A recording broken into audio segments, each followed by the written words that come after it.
and welcome to another episode of By the Numbers with me, your host Richard Lewis, and joining me as he always does, the esports historian Duncan Thorin Shields. Sam Bainlaw Davis in the background pressing buttons, will occasionally chime in and say things, maybe even laugh occasionally. That's what you all like, isn't it?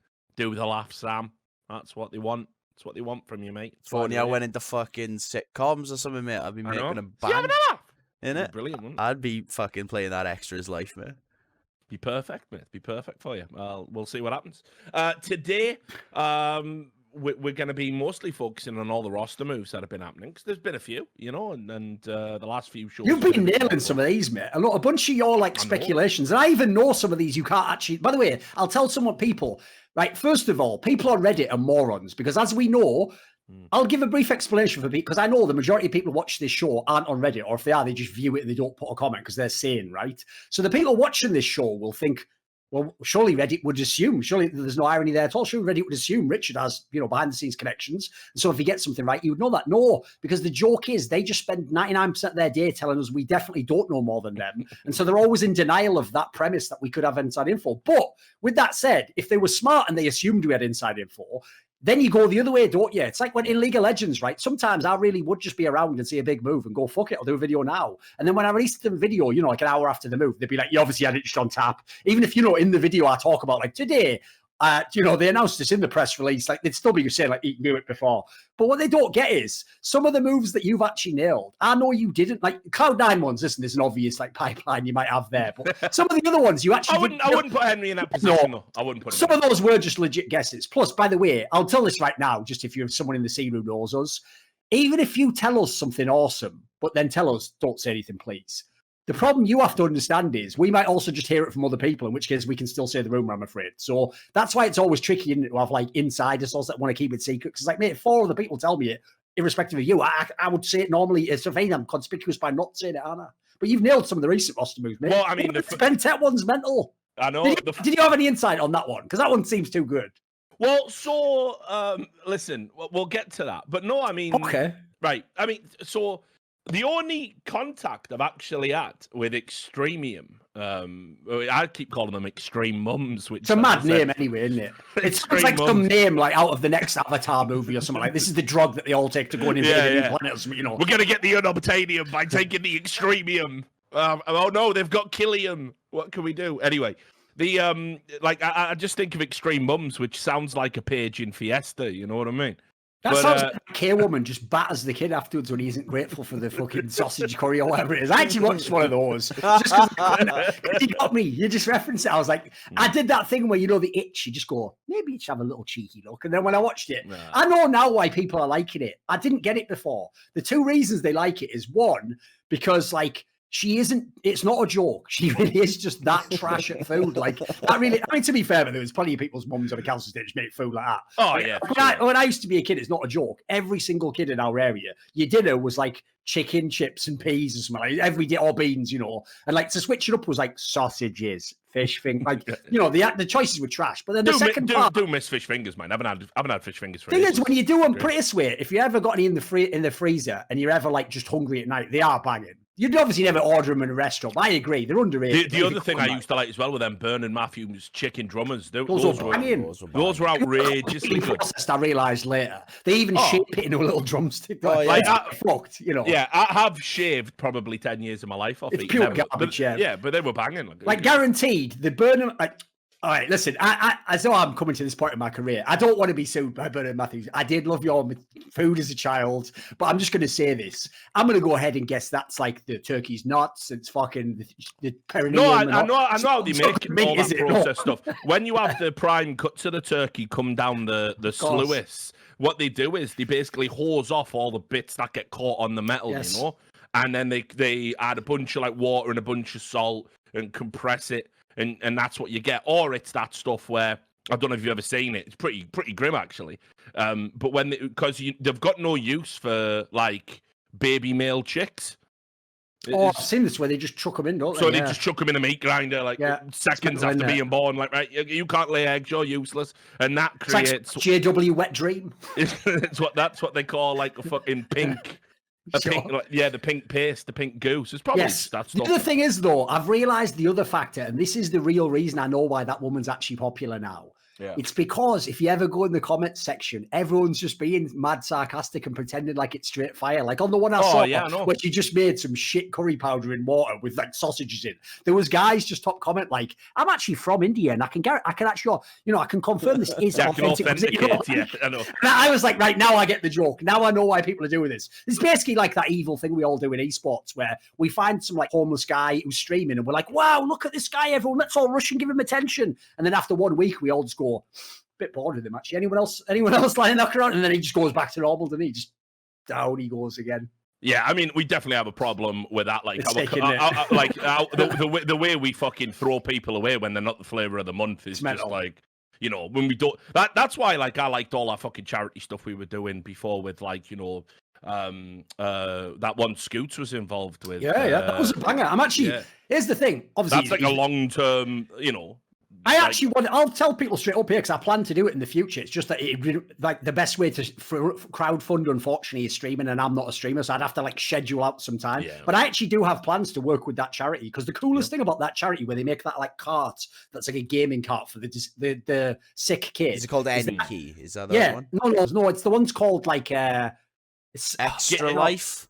No, it's another one. Fuck, I can't. It's Gamers for Gaming for Good. Is it? I thought it was Gamers Special Effect, giving. Gamers Outreach. Gamers Outreach. That's the one. Gamers Outreach. Gamers Outreach. There you go. But anyway, so basically, the cool hook is this, and this is why I want to be involved. I asked them directly. So I'm telling this right now, by the way, in case any other streamers are watching, you want to do the same thing, because do it. It's going to be awesome. What I found out is I said to them, listen, right? It's not that I don't want to do any charity stuff, but what I want to do in the modern day, if I can, is do some charity stuff that actually affects like my area if I could. So what I asked them is, I said, if I actually was able to raise the money for one of those carts, because by the way, it costs thousands, obviously. Oh yeah, they're well expensive. I could raise the money for that. Can I choose where it goes? And they basically said like, yeah, within reason. So I asked them like, could I send it basically to like my local hospital in Northeast where I grew up? And they said, yeah. So I'm actually planning on doing, because I think that would be fucking sick. Imagine if just to do some stupid streams talking about esports, I could actually send a badass cart like that to some like fucking St. John's or something in Middlesbrough or something. Well, we know those hospitals are fucking wrecked as well. Like, I mean, of course, they've got nothing in those ones, mate. Yeah, well, I mean, the famous one is there used to be that TV show about it, wasn't it? Jimmy, so it was called about St. James in Leeds or wherever. And it's like they were just it's basically a hospice essentially for really desperately ill kids. We're just heartbreaking shit, you know what I mean? It's like the facilities that they've got compared to like some of the other hospitals like down south, or it's outrageous, like how the postcode lottery, as it's called, comes. And the worst thing is, as Simon Cowell told me, they can't even fucking sing and dance. What's the point, Rich? Yeah, what's the point exactly? Yeah, what's the point, mate? Yeah. Not like our southern kids. But anyway, yeah, whatever. Yeah, I said it in 2020. Like, it was a weird year anyway, so my time kind of got sucked up with a bunch of stuff. But I'm definitely looking to work with like some more charities and stuff in 2021, because like I've got a platform. It can't just be calling people cunts on Twitter, can it? It has to be. No.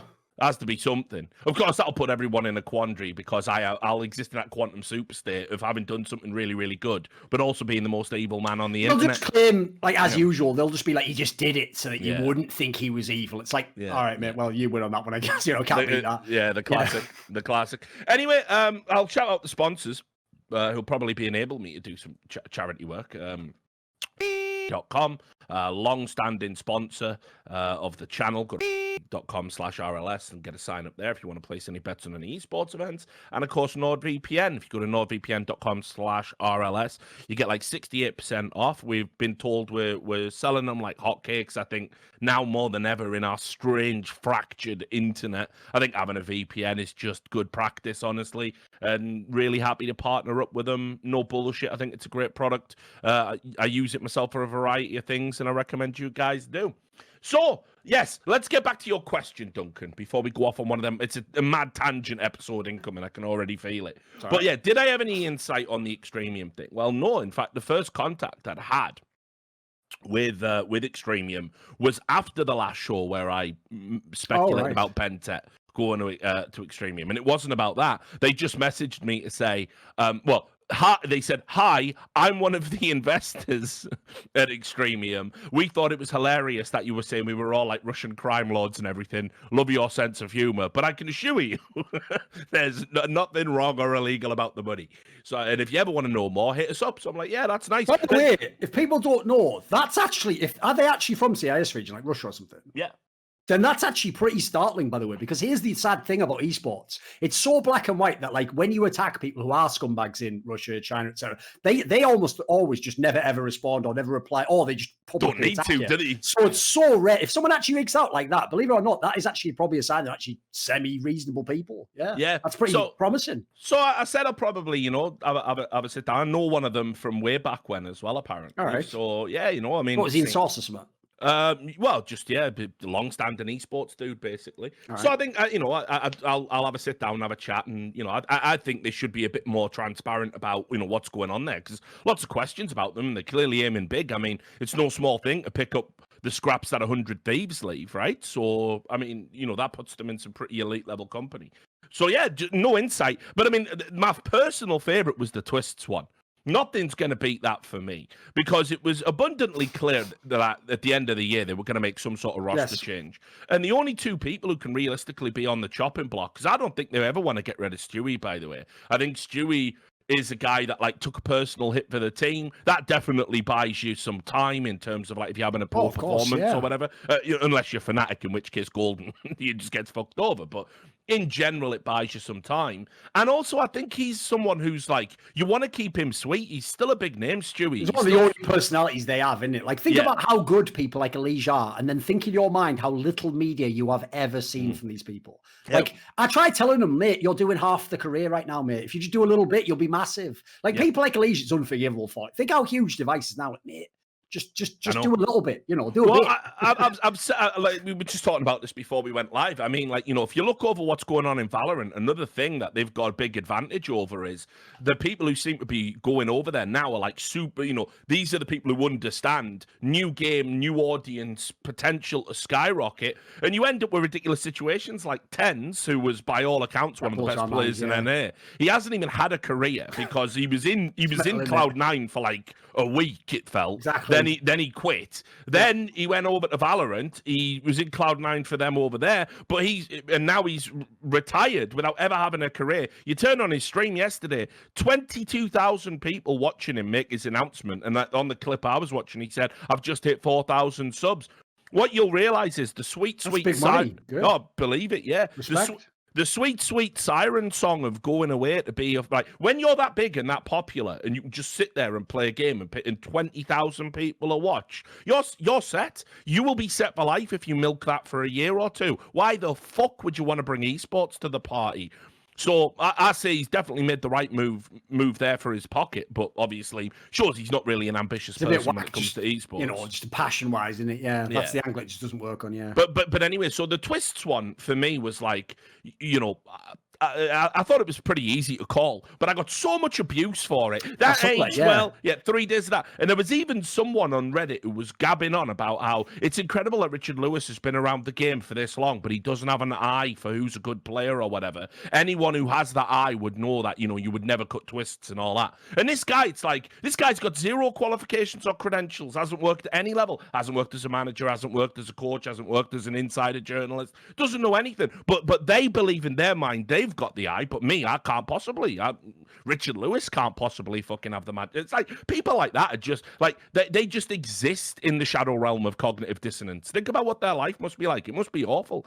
I can't even imagine what it's like to be like that. Well, you have all this experience, and I have none of it. Yet I'm qualified to say your shit.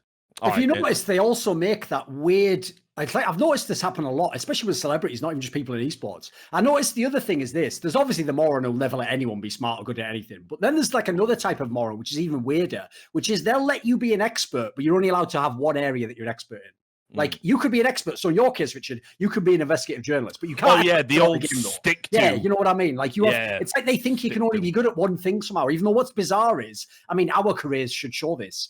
Actually, some of these fields are complementary and you can build them all up together. In fact, the better you get at one, the better you get at the other, don't you? Yeah, of course. So, look, let's just start because there's a lot of roster moves to go through.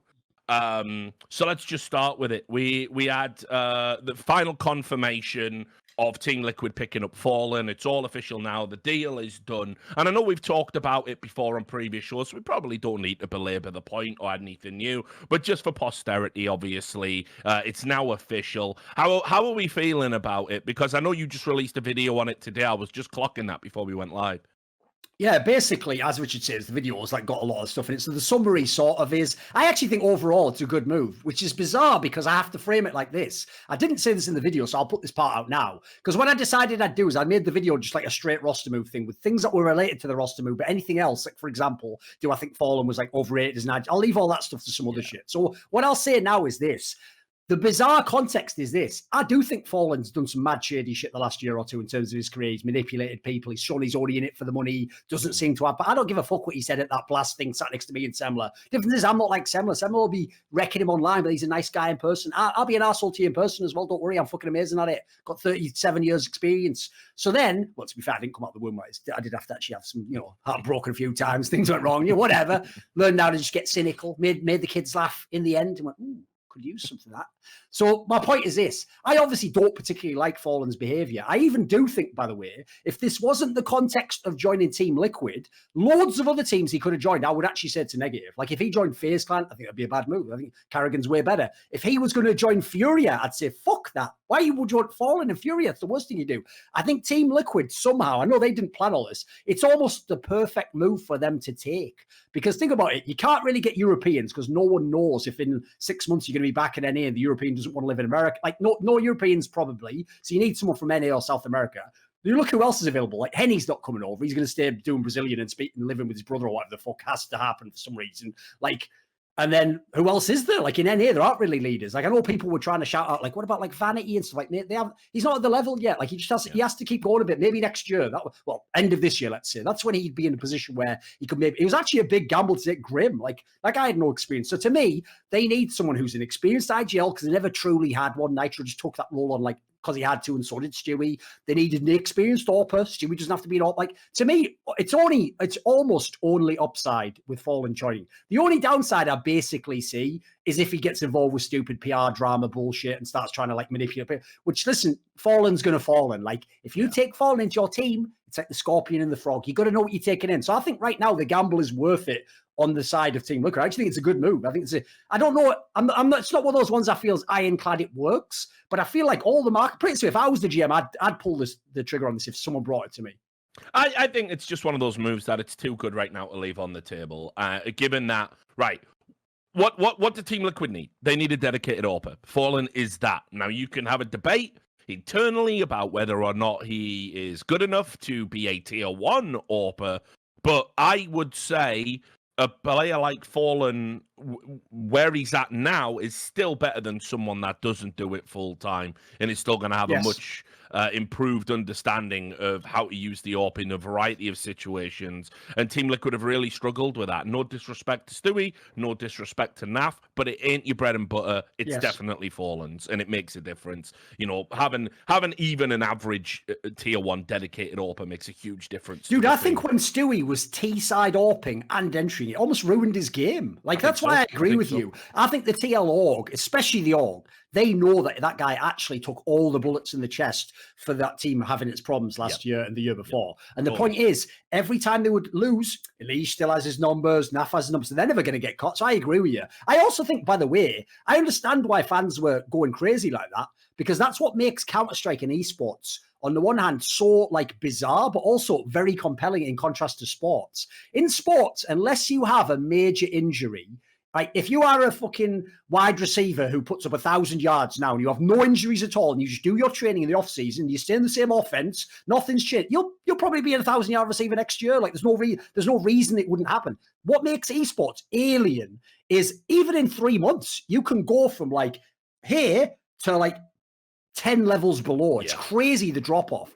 So as a result, I get why it's like, put it this way, even when I'm thinking about the Twistzz move, part of me thinks, how could you cut Twistzz? Like if we go back in time, even a year and a half ago, I was even saying it all the time. If there's one thing I've got in my brain as the Team Liquid GM, it goes like this. make sure Legija and Twistzz are in my org for the next 5 to 10 years, because think of what I can get out of these guys. But the problem is, you look at the circumstances they're in now, he is the most obvious player to cut. And as I've said in the past with many other moves, I don't care if he goes to a different team. Maybe he joins Complexity. Maybe he joins whatever team you want to pick. Maybe he joins FaZe Clan. Whatever team, even if he becomes literally the best player in the world, it doesn't matter, because that I've seen enough in Team Liquid now. It wasn't going to happen in Team Liquid again. Or at least it wasn't in the short term. Like maybe he needed a year or something. So I have to say, I think it was the right move all around. I even think for him, it'll be better for his career. I hope he flourishes in another team. Yeah, well, I'm pretty sure he will. There was something going on there for whatever reason. You know, like you could just tell the emotions that were in that team. It was very evident whenever you watched them play, and I think someone had to get out. You know, Team Liquid still might have problems, but the one thing I will say is, like, if Fallen can't come in the team and sort of galvanize that lineup and, you know, command some respect and get everyone on the same page, then at that point it's not even an indictment of Fallen. It's an indictment of the professionalism of the players on the Team Liquid roster. They're better than where they are right now. And, for sure, yeah. And they've got to step it up. My one real fear is knowing what I know about Fallen, knowing how he is, and like full on, this is a guy who, even when he does things that make sense and are good for his team, good for his org, they are always charged with self-interest. Of course. If there is no self-interest, the thing doesn't happen. That simple. So I'm now worried about little Momo, the bald fraud. I've got to say, I'm deeply... He's on the shopping block, put it that way. Well, I mean, if put it in the next 3 months, if there is not an immediate turnaround, I think Jason's going to be out. This is also... And Fallen will be banging that drum. Basically, that's basically one of the only downsides I pointed out in the video, aside from PR, which obviously has nothing to do with the game. The downside I said was, this is a player who has been resistant to coaching basically his whole career. The only coach he actually wanted was his pal Zeus back. And after seeing how they used Zeus, I don't think they used him fucking almost at all. And the way he then instantly flourished with EG tells me that, again, I think he was just there to be part of the project, to keep, like, as if to occupy the spot a coach could take. Because remember, when they cut him, they just didn't even bother signing a coach. They just had fucking dead cheating the game as a coach. Like, they weren't even trying. So I have to say, bearing in mind this is Moses' first coaching gig, he's just fucking put the difficulty level up another one. He was already playing a nightmare mode. Well, I mean, this is the thing as well. I'm already in the future, as I said, and I think I bore that out. I already see the memes where it's just Fallen as the Grim Reaper knocking on the door, and there's fucking Yanko in there, and, you know, fucking... And then it's Moses, and then he's on to the next, you know. So I think this is a time for Team Liquid where, yeah, be cautiously optimistic, but you don't have Fallen on your roster without there being like weird trials and tribulations and nonsense that come up with it. There is a price to pay to be close to that greatness. Evidently, it's one of the things that we've established. It's not a one-off. It's a pattern in his career. It might turn out to be worth it for the fans. Might turn out to be worth it for the org, but I think there's one or two people who are going to be a little bit nervous. We'll wait and see how that works out. Anyway, the other move that we should probably talk about, this was a weird one. Reports coming out, I believe it was a DK exclusive that broke this, about a strange trio of players that were looking to build a core together. And this is Autimatic, Flusha, and Sunny. And it's all been confirmed now that this trio, this core, are looking to be the start of a new team. Now, before we get into that, we'll rewind a little bit. Remember when we were talking about ENCE and all the ridiculousness over there in you know, the Finnish roster, and Allu, all his teammates essentially coming out and mutinying. I've never seen anything like that. That was wild. That was crazy, yeah. Yeah. Sergey obviously going out to do his national service. He got a few licks in. But it was Sunny that came out and said, listen, everything that Sergey said is true. Allu's on a podcast right now lying. He's not telling the whole truth, and the community deserves to know the truth. Alexi B coming out, and teammates of Allu showing support to Alexi B. Which, by the way, the narrative was behind the scenes, I don't know if it was public, but the narrative behind the scenes that you were supposed to believe, and this is a good example of how insider info sometimes is junk science, was that Alexi B had done something so absolutely heinous and egregious. All of the team were on board with him being cut, and you'll never find out what it is to protect him. Now, in the cold light of day, it turns out it was Allu that was leading the charge. And also, like we said on this podcast, as far as I've heard, it was only like half the team. You know, it was one of those ones where there's two factions or whatever. And, you know, one faction in this case just got their way and they got kicked out. So, yeah, the others just went along with it, which is sadly, this is why you can't ever take, well, this guy hasn't spoken out on it. Yeah, but there might be reasons why. Like maybe he just doesn't want to give his opinion. Maybe he doesn't want to be the next to get cut from the team by saying some shit. But if people don't know, I'll make a clear distinction here. The Sonny part coming against Allu is crazy because Allu was one of the fuckers who wanted that guy in the team the whole time. Since he was really saying he was the solution. Yeah. Like, those are supposed to be boys. Like the reason I even knew, by the way, one day someone would be cut from ENCE. Obviously, I thought it would be the X7 guy, just because people tend to do those stupid moves where it doesn't make sense role-wise. The reason I knew someone would be cut is if you even saw these guys at events, they'd always be together, they'd always be talking it. And then that bizarre thing, which actually leads into the story, by the way, where he obviously benched himself for a mouse, right? Which, as I've told people on the show, was another Allu move where he just shit-talked Carrigan again, as he did to Nico. Then this part happens, which people don't know, but was revealed in this interview I know with this one at Sonny now, which was that, because if you remember, at the time, Cloud9 had the mixed nationality roster, including Flusha and Autimatic. So at the time, people said, and there was a rumor, maybe Sonny goes to Cloud9. And I think he even said somewhere that like he was going to do it, but he chose to like sit out and wait for ENCE or whatever. You know, he was like considering it. Well, that was the thing I saw in this interview here. He said that this three trio, they also were considering making a team, presumably after the Cloud9 period or something, like maybe just before Flusha came to Fnatic, I'm guessing. So the crazy thing about it is there's not really any logic to the three players aside from they could have been Cloud9 players. It's a pretty disparate group, but tell you what, it's not a bad group of players, is it? It's a pretty nice team to start with. The thing that really sort of blows my mind, though, just to rewind a little bit, is that, remember, ENCE, the org deemed there was enough there to have their own investigation. They said they were going to investigate what happened with Allu, Alexi B, what was going on in the team. And the upshot of that investigation is they've essentially said Allu's done nothing wrong, everything's fine. Like, I don't know, guys. This is getting into that weird MIBR fallen territory where it's like you can be loyal to the player who is like the biggest name, the star player on the roster, but if they are not equipped for leadership, they will run your org into the ground. And ENCE is, I think it's fucked. I think as an entity, you had all of that great stuff. You had the best best StarCraft 2 player, was like absolutely killing it. You had, Rainbow Six, they have a good team or something. Yeah, have a couple of games they're good in. Decent team in Rainbow Six. You had a team that was at one point number 2 in the world. Went to a major final.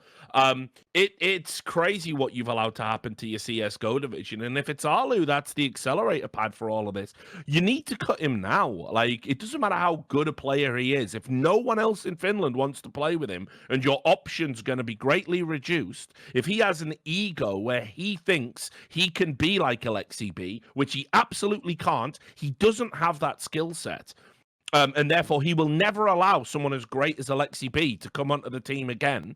Well, you got problems there, ENCE. Like, when they announced that, I thought they're going to cut Allu. Sonny's going to be installed as the new leader. That was the obvious move, yeah. Yeah, and they're going to pick up, maybe there's a U-turn on Sergey's, national service.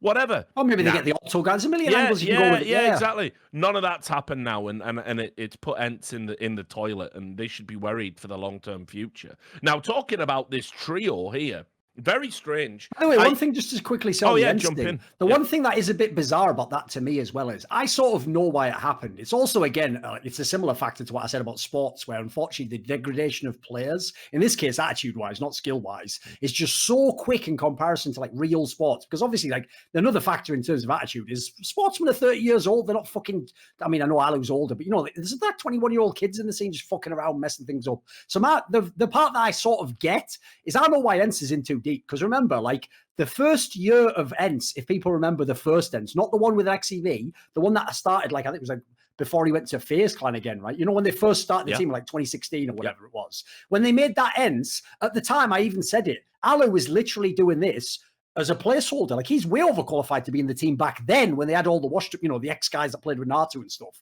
Yeah, that time, actually, Allu was being a G by doing that. If anything, he was helping finish Counter-Strike. He was establishing that. The problem is this. On the back end, he's done as much damage, if not more, as he did good on the front end. So, sadly, being a ride or die with Allu, you have died. Like, they've got nothing right now, mate. They've lost everything. I agree with you, by the way. If I'm ENCE, I would have just literally said, listen, barring investigating this and finding out it's a conspiracy and Allu's being the best guy ever and these are all liars, barring that eventuality, look, Allu, I've got to cut you, mate, just to keep the other players. Like, I've got to go to Sonny and the others and just say, listen, how do we make this team again? How do we keep playing? Yeah, how can we make the idea you sacrifice it all for that, because it just seems like their team's dead now. Yeah. Oh, I mean, it's got real problems moving forward, and there's no solutions. There's no out. Sonny's made his view clear, and it looks like he's going to ascend into playing on international rosters. And by the way, I'm guessing Sergey's never coming back in the current context. No, I don't think Sergey's going to be back after his national service. No guarantee he can even get back to the level of player that he was. As I said, the 13th best player in the world when he was in form. So we'll have to wait and see. But this trio, Autimatic, Flusha, and Sonny, it's an interesting one. I think this is a great call. And I think, and I'll use it as a platform to segue into talking about something else in just a moment.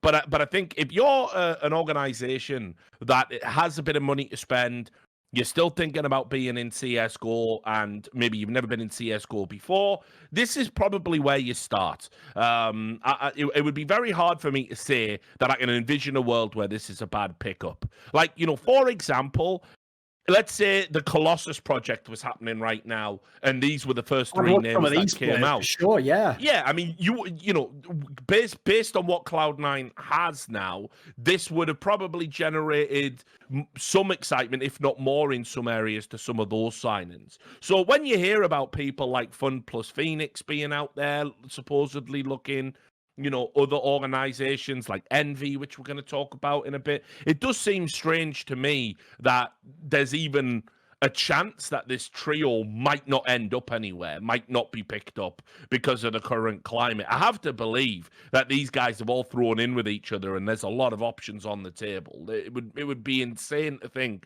that Autimatic, Flusha, and Sonny plus two other players are going to have like some dog shit name, and they're going to be playing like ESEA or something, waiting for fucking someone to pick them up for too long, right? No, absolutely. I mean, that's also why the timing of this is so interesting, because the timing that Fnatic bench Flusha, because I'm not going to tell tales about out schooling or whatever, but essentially when any top talent gets caught that I think is actually good or has a history and like a real name, obviously I reach out to them and I try and see, can I transport this info to the Flashpoint teams? Will they be interested? So when I reached out, basically the gist I got was, he already knew that he was going for this team. Like, it was never a kid. Like, he didn't want offers from other teams. He didn't want, to see if I can get him into X or Y or Z. Like, he already knew this is the project to make. So it sounds like, as I said before, with this connection they had where they might have done the team years back, it sounds like they're all just at that point in their careers again where they're like, we can actually do this now. Like, obviously, Autimatic's got fuck all because Gen G's died, basically. Flusha's benched and Sonny's ENCE team's dead. So fuck it, let's go to another org, make a team. And I agree. If you think of even the way Cloud9 made the team, look at the players. There's not even any fucking overlap. These players can all coexist. Like Flusha, the best thing about having Flusha in a team like this is you don't need any star player level performance from Flusha. He just has to be a super sick veteran, which is what he is. Autimatic is still a very good player. And Sonny, this is the craziest thing. I know a lot of people from the ENCE period are probably totally out on Sonny, but remember how long he took off. I know everyone takes for granted that you can just go away and come back because some of the Astralis players did it. You take 6 months off playing Pro CS, you might never come back. I said this about Sergey before. It's very hard to get that level back. And I also think, by the way, Sonny hampered his career by trying to be the IGL and take that role over in ENCE because they clearly couldn't do it with Allu. Because one of the things I've heard about Sonny basically is he's another one of those players who does a good job as like a secondary caller. Like apparently he did that when he was in Mouse or something. But they always want to give it a try being an IGL, and they nearly always find they don't like it because let's face it, IGL is a role. It's one thing I once said to Sean Gares. I said to him, mate, like you almost can't expect your players to watch demos because being an IGL is like basically being addicted to doing the most boring stuff in the game. Like you have to actually want to get up in the middle of the night when you're not scrimming and go to an empty server with a friend and just throw smokes for 3 hours. Like if you don't find that fun, You won't be able to make yourself do it, so just quit now, mate. Go and do it. Let someone else do that role because it's such an all-in role. I don't believe you can do it for a year, be amazing at it, and then go away. Like, if you were that amazing, you'd stay with it. It'd be your life. And in my opinion, truly, I think you actually have to commit to become amazing. I think it's very rare cases I've ever seen anyone actually be like world-class, just like as a tourist, as it were, as an IGL. Yeah, I think as well, you know, like, there's definitely opportunities out there for some crazy team to be put together, because keep in mind the people who are in free agency right now, you know, I mean, like, this might sound perhaps Chuck Twistzz on that team, mate. Well, I was just going to say this might sound like a bit mental, but like, if I was Orbo, and I'm definitely done with complexity for whatever I mean, there isn't a way back to him now with the Extremum news, you know, Orbo getting a chance to play alongside Autimatic, who sort of kind of was him a while ago, you know, and Flusha, an incredible veteran. I think that's a great place to be for your development if you're serious about going to, you know, playing in a European lineup again. And these are a good bunch of lads. These are lads that have done the team house. These are lads that know what it's like. I mean, you know, famously, I don't know how much is known about it publicly, but I think there's various interviews out there. You know, the Fnatic team essentially broke up. The great Fnatic team broke up where because of, like, you know, arguments over, you know, stuff domestically around the house. They just seen too much of each other.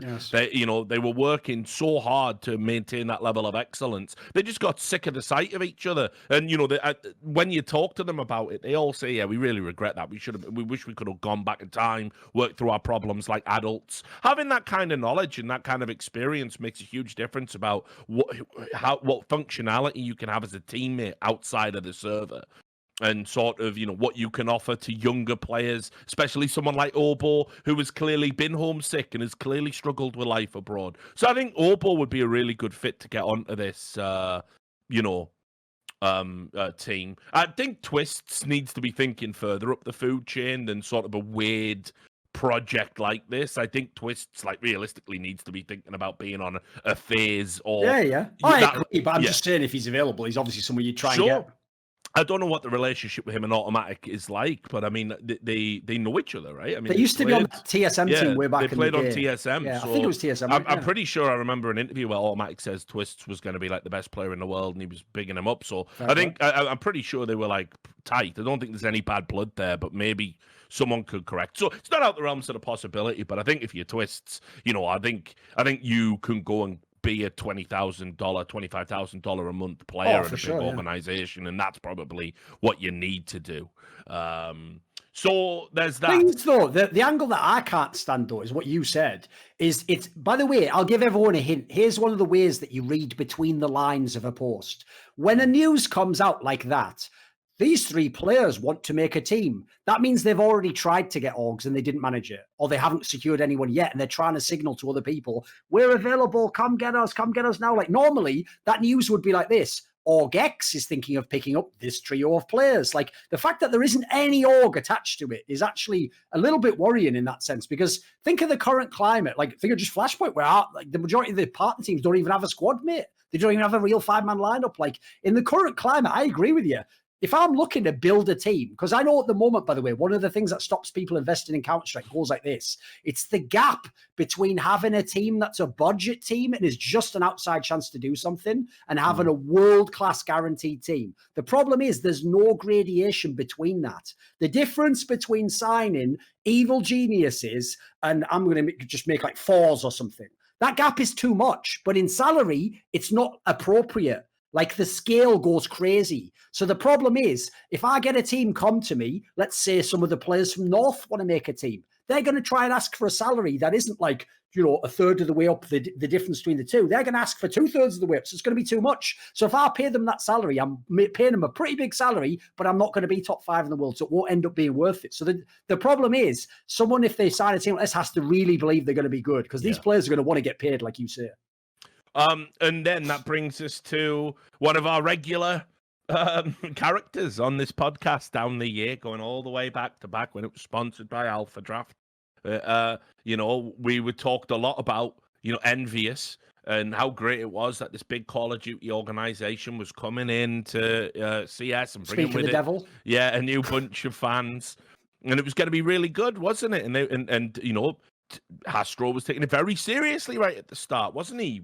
His choice was either the Polish players or the French team he got, who went on to be major winners. Yep. And ever since then, couldn't give a fuck. Got seduced by the dark side of VC money, Activision Blizzard, the classic thing that NA owners do, where it's like, if I build a shit team, can I just stay in this league forever and still make money? Can I just tank season after season, disrespecting the fans so I can get draft picks and eventually improve my fortunes just by sheer force of will?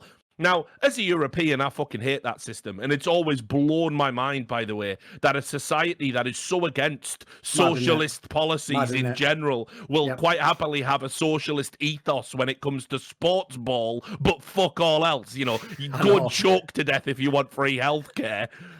Right? But, you know, hey, think of the investors. We must share collectively, like mental.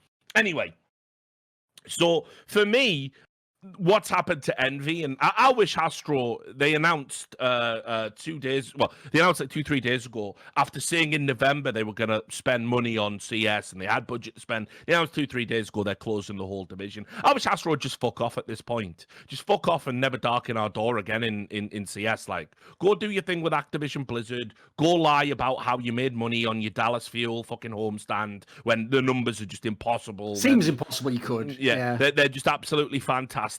Like, your heart's not in it. You don't give a fuck. You're a serial narcissist and also incapable as well of reading the room. Like, when you do videos making statements about your CS team and you're wearing a Dallas Fuel cap, you just look like a fucking amateur. You look like a cunt. So just, your heart's not in it. That's fine. Nothing wrong with that. Just leave us alone. You know, it's been a farce, honestly.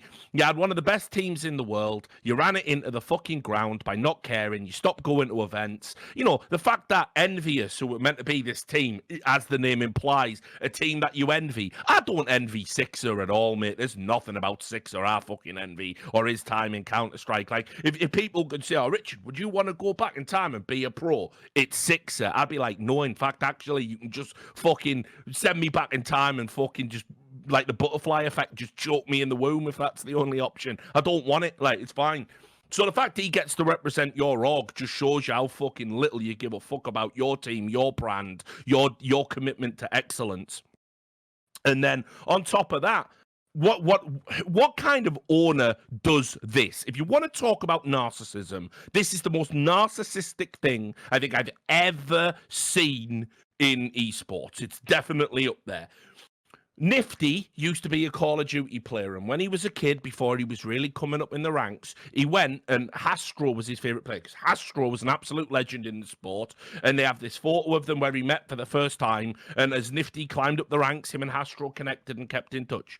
Because a boy was a fan of you, you have given him an entire division of your business to run, and he has run it into the ground while playing garbage the whole time. I would guess he is one of, like, I mean, listen, there's obviously been other teams that were garbage that got paid a lot, but he has to be one of the highest paid players with the least results in the EnvyUs period. Like, think of how long he was in that team for. He definitely got paid. So fucking hell, that's unreal, isn't it? Yeah. But, like, it's not just that. Like, the fact that he's a check stealer, like, if out of your vanity, you want to cut this guy a check for life, fine, I guess. I can't stop you doing that. You know, people have weird ideas in businesses. People do hire cronies and flunkies. It's a known fucking phenomenon. You let him run your division. He picked the players. This is some Jones level shit, isn't it? Yeah, think of all the fucking players you've let slip through your fingers because Nifty doesn't like them or he can't get along. It's never Nifty on the chopping block. And that is the worst thing to tell anyone on a squad. You're uncuttable in any sport. This is like sports management 101. You know, if you tell a player they're uncuttable, they're always in the team no matter what they do, why should they try? You know, why should they behave? Why should they do all those additional social commitments? Why should they be a good brand ambassador? You're not going to cut them. They're still going to get their money. They're always going to be on the team. You have literally said that, right? And then on top of that, to then just get bored of that ridiculousness and sort of just announce months after, by the way, we've got budget to spend. We might bring in more players. You know, giving the guys who believe they've done enough to stay on the roster a bit of hope. You then just cut them and say, like, we're not doing it anymore. And then when you get called out for it, and the fact that you are an habitual liar, which, by the way, Hastro, mate, I know you'll end up watching this because you're so fucking vain. Someone's going to tell you, Richard just lit you up on By the Numbers, and you're going to fucking tweet at me and tell me I'm an attention seeker. You know, I don't have any principles. I just call you out so I can, like, bask in the reflected glory of talking about Hastro like I have no accomplishments of my own. I know you'll do it, mate. You'll end up blocking me on Twitter again. But the reality here is, mate, you are a serial liar. It's there. It's undeniable now. You have forgotten how to tell the truth. You've forgotten how to even feign caring about your own business because you're just giving money for fuck all now. That's it. Well, you know, I'm sorry you don't take any pride in what you do anymore. But, you know, for the fans and for those of us who do expect excellence from people that have had money and opportunity, I think the way you've run your CS division absolutely fucking stinks. And I'm ashamed to have helped you get in the space, given everything you've been associated with, like having T. Martin on your board of directors. You basically are part of the fucking Viking hordes that came into CS to sort of loot and pillage and take what you can back over your shoulder to Activision Blizzard. You used our scene, you used people like me and our good nature, and I think you're a fucking dirtbag. And an incompetent dirtbag. I can forgive the dirtbaggery. Your incompetence is frankly insulting. I do find it very disappointing that an org the size of EnvyUs, and particularly for me, it's more the way they like present in media. I mean, I guess that's similar to what you were saying. Basically, what I don't like is this: if you want to run a budget team, or you just want to run a bad team and pay them a lot of money, like with the fucking last French lineup that was wasted a year of your life. If you want to do that, just be somewhat honest, or you know what? At least tell journalists. Like, by the way, I don't really think I'm going to win with this team. That'd be something. I could manage my expectations then. But my problem is this. Hastro and EnvyUs always talked a good game publicly. They always talked like they wanted to be at the top again. Like the new move would be the change, or joining Flashpoint would be the change, or they're going to sign the lineup for 2021. And it's like, I feel like I'm like fucking Charlie Brown, and I'm not going to kick the football anymore, Lucy. Like you pull it out every fucking time. And then afterwards, you tell me you didn't. And it's like, oh, what do you mean? Next time, just give them more time. Like, think about this. They were an amazing team at the beginning with the French team in 2015. Yeah. But then in 2016, they already had their problems with that core. So that year was like a half write-off. 2017, complete write-off. Then the years later were Nifty. If I'm calling the years with like fucking Happy a write-off, I almost have to go back and apologize to him because I have to write off the fucking end of years with Nifty now. They're way worse. Like this year, when everyone's playing Counter-Strike 24/7, Richard, I had to look into this when I was doing my research for Flashpoint. You know, EnvyUs played like fuck all tournaments. It's actually a joke how many maps some of them played. Like they were barely playing Counter-Strike this year, while I'm assuming getting paid a salary. Like, what is that? Because the problem is this. As Hastro always goes to pains to point out, in other games, EnvyUs is one of those teams that can contend for like most successful org in all of esports. Like they are the champions in COD many times over, or other fucking games. Like there's been others ones that have been topping as well. Obviously not really Overwatch, but whatever. We'll put that to the side. Yeah. So there's games that they have been not only very successful in, but they always try to do that thing where they take the sort of the swagger that you have from being the champion in COD, and then you talk to the CS people like it was the same world. And it's like, my dude, I don't know COD, so I can't give you the examples of the players. But I'd love you, anyone who works in the EnvyUs org, tell me what COD players would be the equivalent of Nifty and Legija and fucking Thomas. Like, tell me who they would be in COD. Because I tell you who they wouldn't be. They wouldn't be fucking Clayster and Crim6 and all those guys who like win the championship and have all the rings and are fucking like bona fide like GOAT level like fucking first ballot. Or they wouldn't be those guys, would they? Let's be honest here. Nifty wouldn't be one of them. So my question is, would you run your Call of Duty team like that? Would you just bank on one guy for years? Two guys in this case, Happy first and then Nifty later. Would you let those guys tank your COD team? I don't think you would. I think in COD, by the way, a game that you know, because that's the problem. And this is what I'm getting to. In my opinion, the problem is this. Hastro has become the modern day version of what I always said my old boss at SK was, Alex Muller, which is his approach was, I don't know the game. Now, that's good, by the way, that you can acknowledge I don't know the game.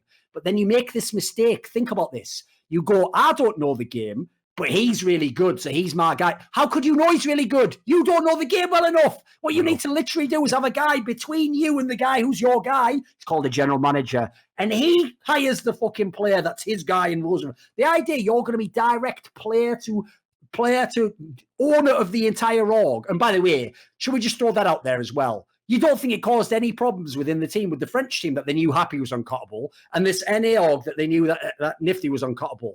I wouldn't want to be a fucking star player on that team. Knowing that, like, imagine being someone like Scream going, I'm going to be fucking cut and have my whole career ruined after this, but Happy's going to be cool because the owner likes him. Like, what's that shit? Like, that just sucks if you're a player. Like, you know, it's nothing personal for me, but that just sucks. Everything about that sucks. I want this to be a good org. I want them to do in CSGO what they do in Call of Duty. I want them to put in the kind of attention and effort that they didn't get the success from, but they put in a lot of attention to that fucking Overwatch team. Give some attention to CS. If you don't, and like Richard says, just leave. Go to those games. If you love Valorant, if you love that, go to those games and do whatever you want. But if you come to CS, be serious. Because think of the context of the first half an hour of this show. It was all about all the fucking sick players that are available, all the teams that are bailing out on the game. By the way, you can now, and this has never happened in the last 2 years, the amount of players you can get for free that have no buyout. If you don't get those sick players now, you're just showing us you never wanted them. You never wanted to have a top team. Like, the idea you waste all that time on the Nifty, like, and then they're like, oh, I've heard that Sonny Autimatic and Flusha. Nah, I'm not really into it, mate. I'm out. See ya. It was more about Mishu and Calyx for me. Like, come on, mate. Like, I mean, and this is the thing, like, when you see, like, right, because he got wrecked by DK on Twitter, he then went and did an interview with HL. What did DK say about him, like? Well, but basically, DK pointed out that, oh, you said in November you were going to fucking invest. Oh, yes, of course. And look at all these players that are in free agency right now. Why don't you go and get them? What are you doing? And basically, Hastro did what he always does. He always acts super condescending. Like, our minds can't conceive of what it is to run an esports organization, even though I myself have run 2 esports organizations in my career. So he basically was going, oh, listen, if you come and talk to me sometime privately, I'll show you all the money. And listen, I also do understand having a CSGO team right now, especially if you're an NA focused organization, you're gonna bleed money for sure. Yeah. I'm not saying you're not gonna make. I'm not saying that it's gonna be a hugely profitable business in right from the get go. But you're not doing it right from the get go. You've had the years to build. The fact that you can't make money now, that there is no marketability in this group of players or the team itself or EnvyUs's pedigree in CS, that's your fault, Mike. That's on you, because you've had the years to build something special. Yeah, you lose money at the start. Why are you still at the start fucking 5-6 years later? Exactly. That's the question. And it's because you don't give a fuck and you don't know what you're doing. But anyway, he turned around and was saying to DK, oh, you come behind the scenes, I'll show you the money and how we're not making it. And he just said, if you want to do it publicly so everyone can see transparently, I'm happy to make that content with you. But if it's something that you just want me to know, so I'll leave you alone on Twitter, I don't really give a fuck. So then, because of the petulance of the man, he went and gave a statement basically to HLTV. Yeah, right? I saw that. Yeah, and just said, like, listen, we've got budget. We're gonna do it. Don't worry. We're looking for the right opportunity. This was the right opportunity. The number of players that are being talked about in as contracts expiring, plus an unprecedented high skill level in the free agency. The team you could have assembled would have legitimately looked like when FaZe tried to put that all-star roster together. Because you can get Carrigan now. You can get Twistzz now. You can have an Obo now. These are out there. These players are out there, and like a lot of them, you're not even signing buyouts for some of these guys. Even this trio we've just talked about of Autimatic, Sonny, Flusha. Why? That's worth putting an EnvyUs name on. The other EnvyUs. Yeah. So it's just absurd. The right opportunity, like, as always, you try and make it look like you're a savant, but you're so far behind the fucking curve. You've just missed the right opportunity. That's the embarrassing thing. Like, you should just, I don't know, go build a fucking Valorant team. Don't ever come back to CS. It's just what a wasted opportunity it's been for everyone. And I'm also especially pissed off about it if people wondering why I'm going so hard, because I know that these players didn't actually know this was coming. And Legija, I know we've said he's a shit player, and I'll just say he is. I'm mates with him now, and I still say it. It's true. he's on the fucking bro list. He's on the bro list. You know, like I used to live with him in the NRG house for a little bit, like when I was out there. And put it this way, after Maria passed away, he was one of the few fucking pros that I've known down the years that didn't just reach out to ask if I was all right, guy, yeah. but because he'd met her, he like wanted to share memories and stuff. This is a fucking absolute god tier person. So the fact that he just gets put on the scrap heap is absolutely fucking ridiculous. And I'm never getting like out of the blue, especially at a time of a global pandemic. I'm not going to co-sign that. Now, if you were replacing him because you cared about the org and you had a bit of notice and you let him go, that's fine. You just decided to cut your division because you can't be asked anymore. It's not the same thing at all. So Legija is great. He's available as a coach. He's going to go back in. I'll also say this. Kuben, there is a guy who's won so many trophies. Team that long. What's he been in the team for 4 months or something? Barely in the team for any time. You what a waste of time it was for him. This is a guy who's won fucking top tier trophies. This is a guy who's coached some of the best players in the world of all time in CSGo. This is a guy who's got tenure like no one else, and you probably jammed him up on some shit contract, and then because of lack of vision, you've just cut him loose now, and he sat around saying, yep, I'm looking for opportunities again. It's just, this isn't how you treat people. But I know why you treat CS people like this, Mike. It's because you never gave a fuck about any of us in the first place. It's just about you, the center of your own universe. It's awful. By the way, one side thing I'll even throw in, because I can obviously speak a little bit to this, but I certainly can't say the entire thing. I can't say it as a fact. But one thing I thought would be interesting to throw out there is there's a secondary consideration that makes this crazy, in my opinion. Like, it's bad enough you had a garbage lineup and then you won't try, for example, that trio we talked about before who were available. The idea you won't try them shows that apparently you were only going for broke if you were going to bring a team back, in which case, why waste all these years away? But think about this. Right? If you say, like you say there, Richard, oh, but it's going to cost me loads of salary. Tell you what, it'll cost you fuck tons when you buy into a franchised league where, by the way, in case fans don't know, because I know a lot of morons in the world won't understand this, they don't get their money back, guys. Now, I don't believe, now, the way it works is it's like a vesting system. He hasn't paid the 2 million yet, but he's paid the first installments of it. And as far as I know, again, I don't claim to be an expert on this part. I'm the creative director, not the fucking finance guy. But as far as I know, like most leagues, I'm going to guess there's like a buyout clause. You know, you can pay a certain fine, or you just say, keep the money, you have to just go. If you don't, but think about it, right? If Flashpoint continues to run, sure, in theory, you can just wait, keep paying, and then bring a lineup back in the future. But that also is why it's so bizarre they don't have a team and that they announced they're sort of leaving right now. Because if I have that scenario there, that's a very good reason to stay, because that sunken cost fallacy, I've already put fucking money in, haven't I? I've already wasted all this time and effort trying to be in Flashpoint. So if you leave now, in my opinion, you either are just idling and just paying for nothing and you don't even play the next Flashpoint or something, or you eventually have to come back anyway. So again, to make it seem like you're 1 foot in, 1 foot out, but then you're making it sound like you're out now, or maybe we're gonna, and then you do this weird, like, well, basically the messaging on this move was really bad, because it did sound to me initially like we're just gone from CS forever, bye. Like, that's what the first messaging sounded like. So then there's another thing, right? Just as a sidebar, this is a fuck all do. Just remembered it from you saying it earlier. Just as a completely random pop culture sidebar, you know when you reference the butterfly effect? Yeah, I'm not joking, because I always tell people that's one of those movies that's almost like a guilty pleasure, because it is shit, by the way. It's a fucking shit movie. It's like, a shit movie. Ashton Kutcher isn't even good in it. That's the problem, mate. The concept is fucking fire. Like, if Christopher Nolan was the one making the butterfly, mate, it'd be like the best movie ever made. Like, the premise is amazing. It's just the execution is so stupid in that movie. Like, just watch it. All I'm going to say without any spoilers is when you see all the shit where he's like a kid or whatever, it's so bad. It's like one of those flashbacks in like a fucking like a sitcom or something. That's the level it's on, but it's a movie. It's an actual movie. So we'll move on to the next topic. This is, hang on, what have I got on my list here? Oh yeah, let's talk about the Fnatic move, because obviously that segues on from Flusha leaving the team. There was a lot of rumors going around. I think DK brought this one as well, basically saying that Fnatic were going to announce the signing of Jaquinho. I'm doing it like the Brazilian pronunciation. I know it's probably just Jaquinho, but whatever. He's joined the team. 21-year-old Swedish player, not a lot of tenure at the top level, but certainly seems to be like an exciting prospect. I've talked to people behind the scene. They're saying that like this is like a Brolan level discovery. They think he's going to be amazing.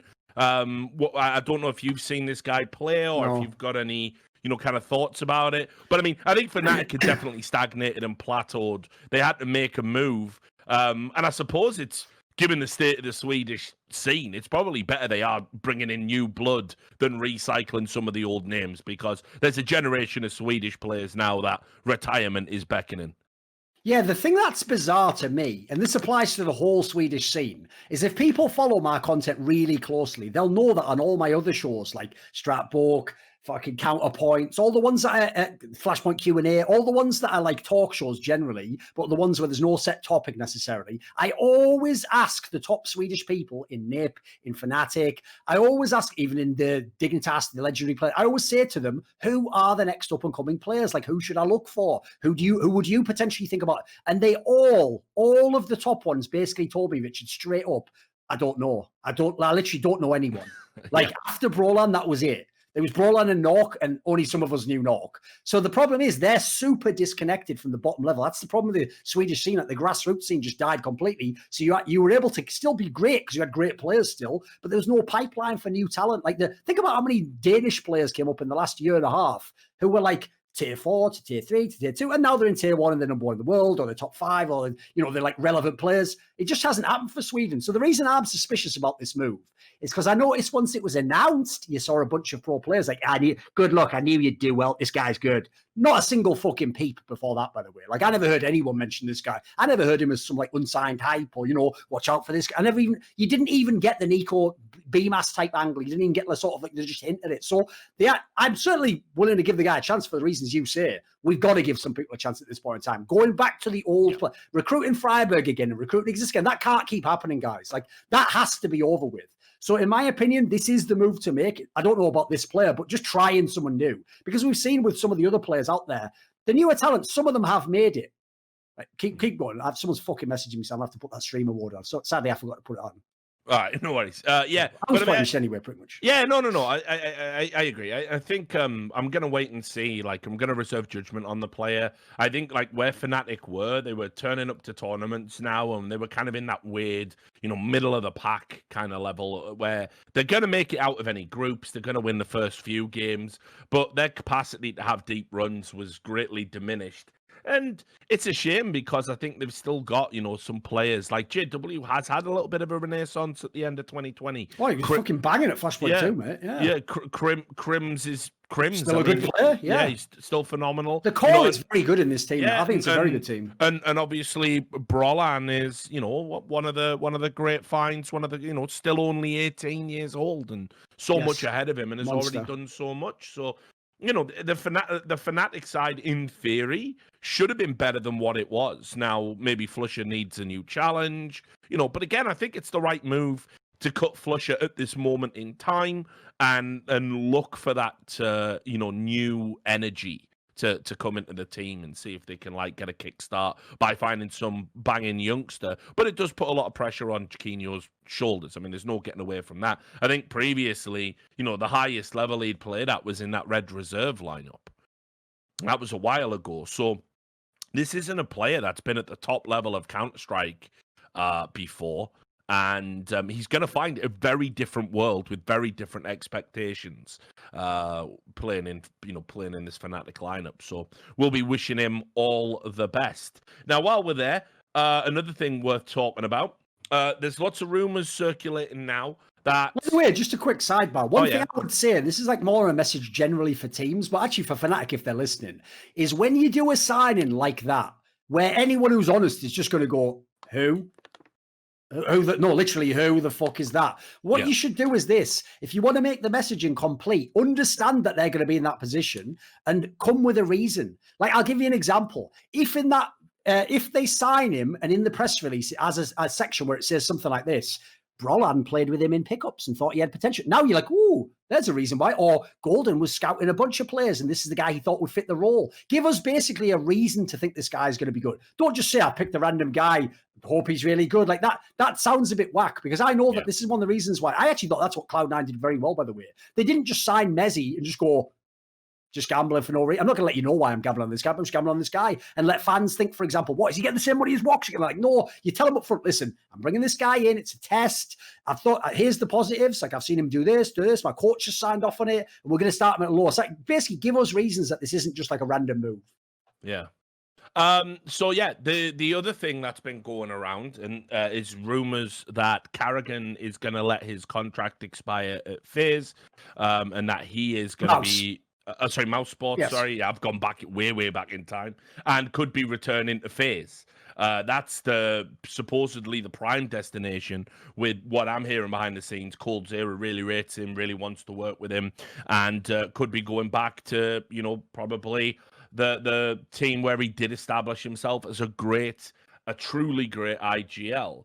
Other options I'm sure are going to be on the table. So assuming these rumors are true, and there's definitely a lot of smoke, so I'm going to assume there's at least a spark of fire. What do we feel about Mouse Sports without Carrigan, and what do we feel about a FaZe with Carrigan?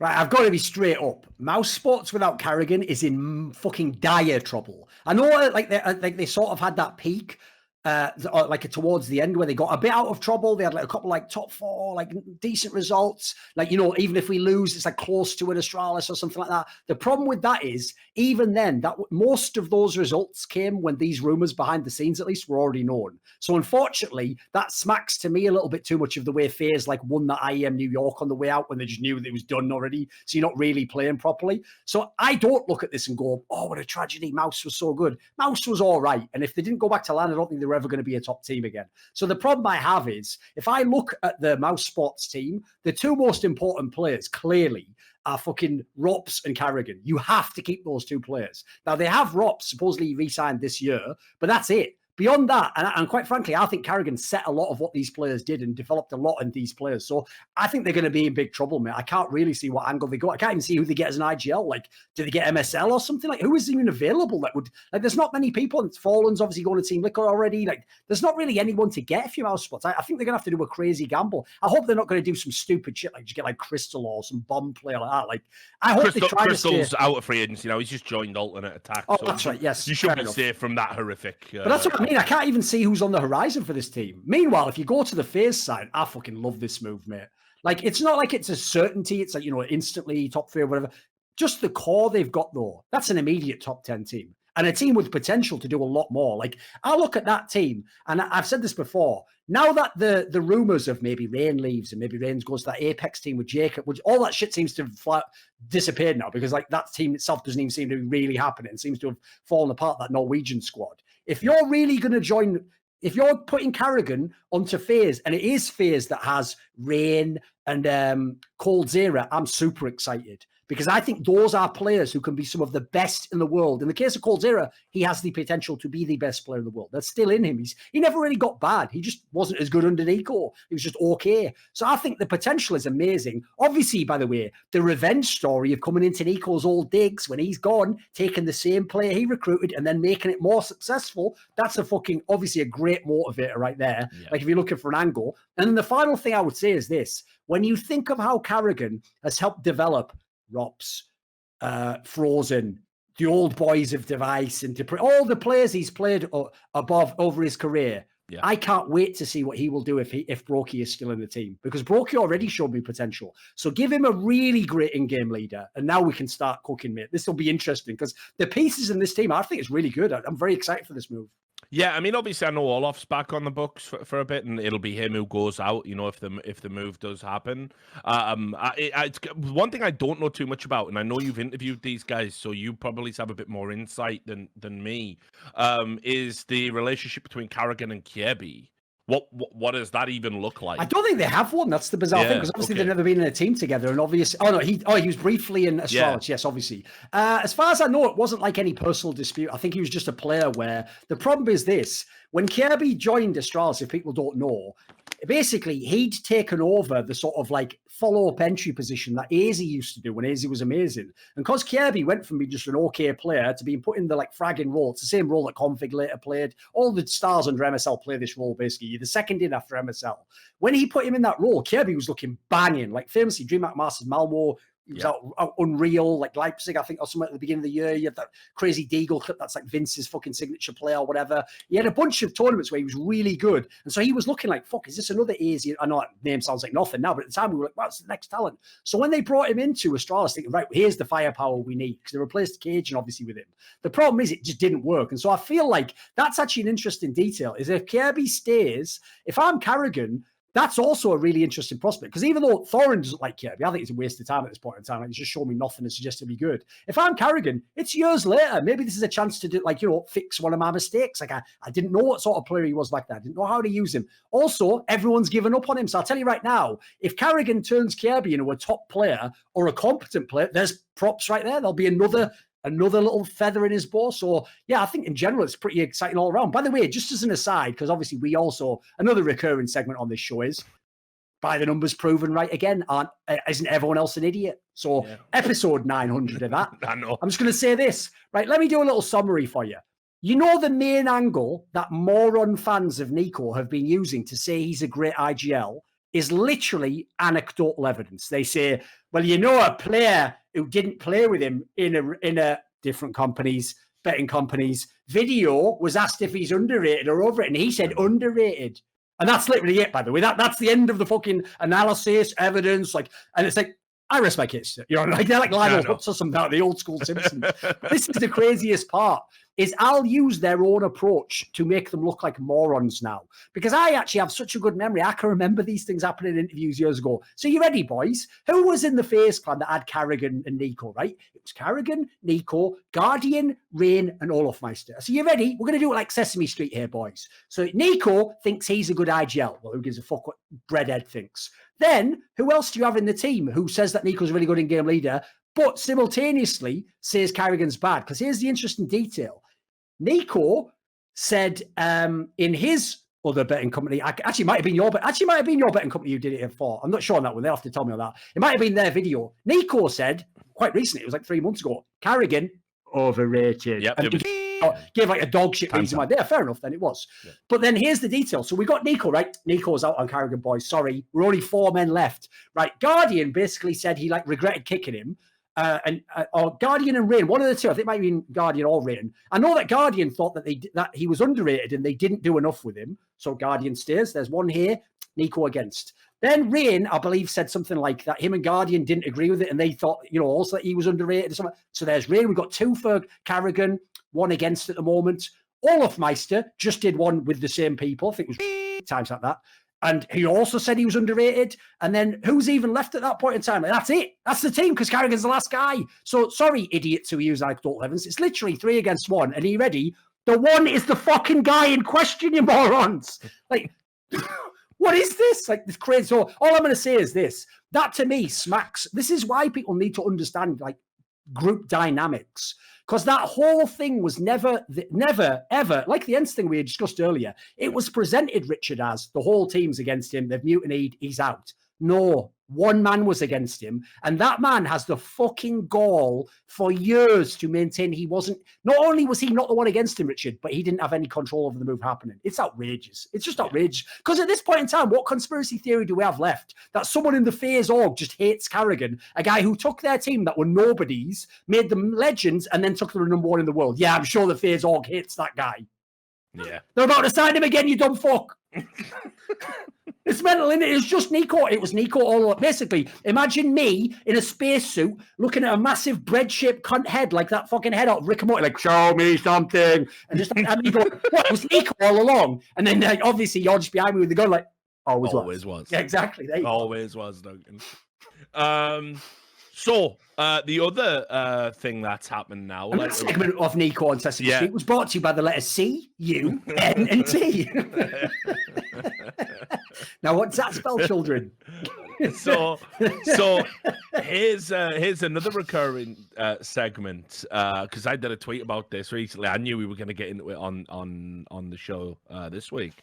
Obviously, Brazilian CS doing it again, and Furia found themselves without Henny. He's always Henny to me, guys. I'm not doing N1. Let's just say that. Yeah, he's Henny, boys. He's next. It's over for him.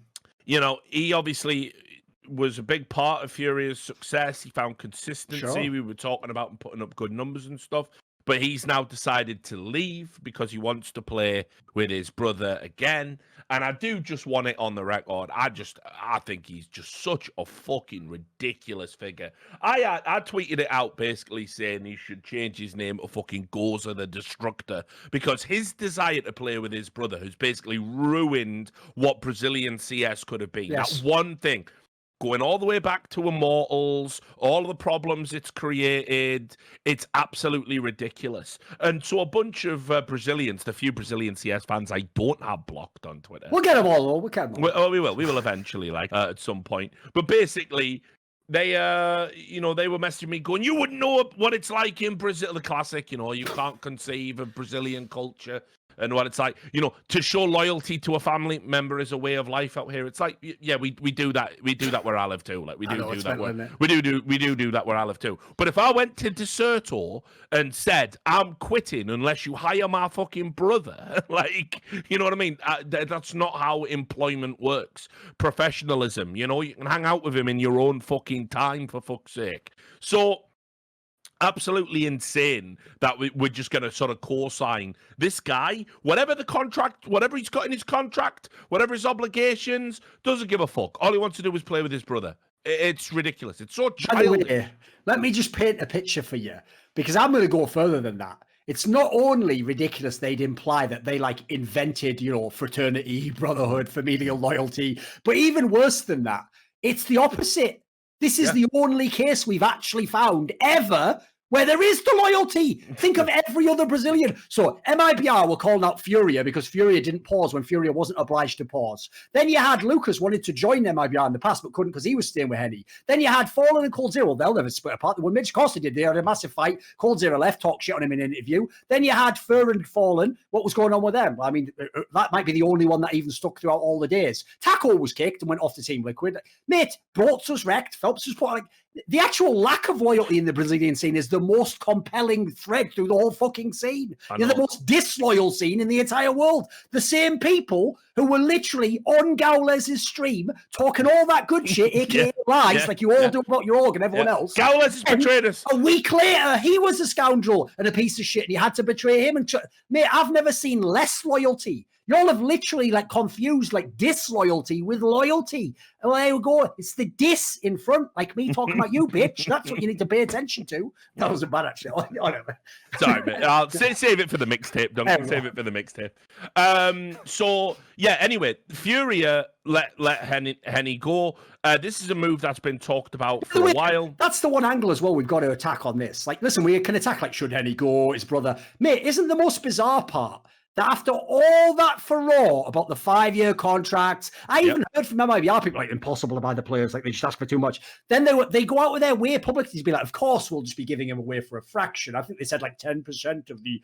I love the way Furia have handled this stuff. That's so bizarre though. Why present it that way if that was the case though? If you were reasonable. I'll explain. All right. I'll explain. So I think Furia have handled this like champions, really intelligently, because ultimately, first of all, relatively, dealing with this problem, it hasn't really made waves. We know it's been talked about for a while. Junior joining Fury has been talked about for months, and obviously for it to even make it into the public sphere to be debated, it's obviously been going on privately behind the scenes for a while. That's how it goes. So clearly, what they've done, Furia, is they've said to Henny, right, listen, we got this contract going on. Let's get through this year. It's a challenging year. We're in a position, by the way, where because we're just playing North American teams now and barely playing any international cross-regional play, we can actually establish ourselves as the #1 team in the US because we can beat EG, we can beat Team Liquid, we can beat any of these teams. Just commit to the end of the year. We'll get you out. We'll let you go for a fraction. No drama. And Furia have come out of it, despite being, as you rightly say, the org of the 5-year contract. They come out of it looking like, a real classy organization, a good org, someone you would want to work with. They don't have to deal with any of the drama of fucking insane Brazilian fans telling a Brazilian org to come to Brazil so violence can occur to them. You know, they don't have to deal with any of that drama, any of that noise, because the narrative that will prevail forever is that they did the right thing in letting him go. They did the right thing. Now, bringing in Junior, I am gonna say I don't know. I am not sold on this as the move. I've had conversations with Dust and Davey about this, and I think both of them rate him. Dust, I bet they're all in on it. NA people are so... I know he's from South America because he was playing the NA team. They're so ridiculous. Yeah. Like, the problem is, loads of the NA talent have really good actual feel for general Counter-Strike, but then whenever it's the NA region, they always it's like they just +5 to the ranking of the player and the team. Yeah, well, so I mean, listen, I'll actually say in this instance, I would defer to the wisdom of Dust and Davey, because they definitely have watched him play more than I have, and he was decent in Triumph. I watched a lot of Triumph, you know, but he was back playing in teams he played in a team called Hot Ass, if you can believe that, in 2019. But anyway. Just putting that out there. But, so he looked good in Triumph. He looked decent in Triumph.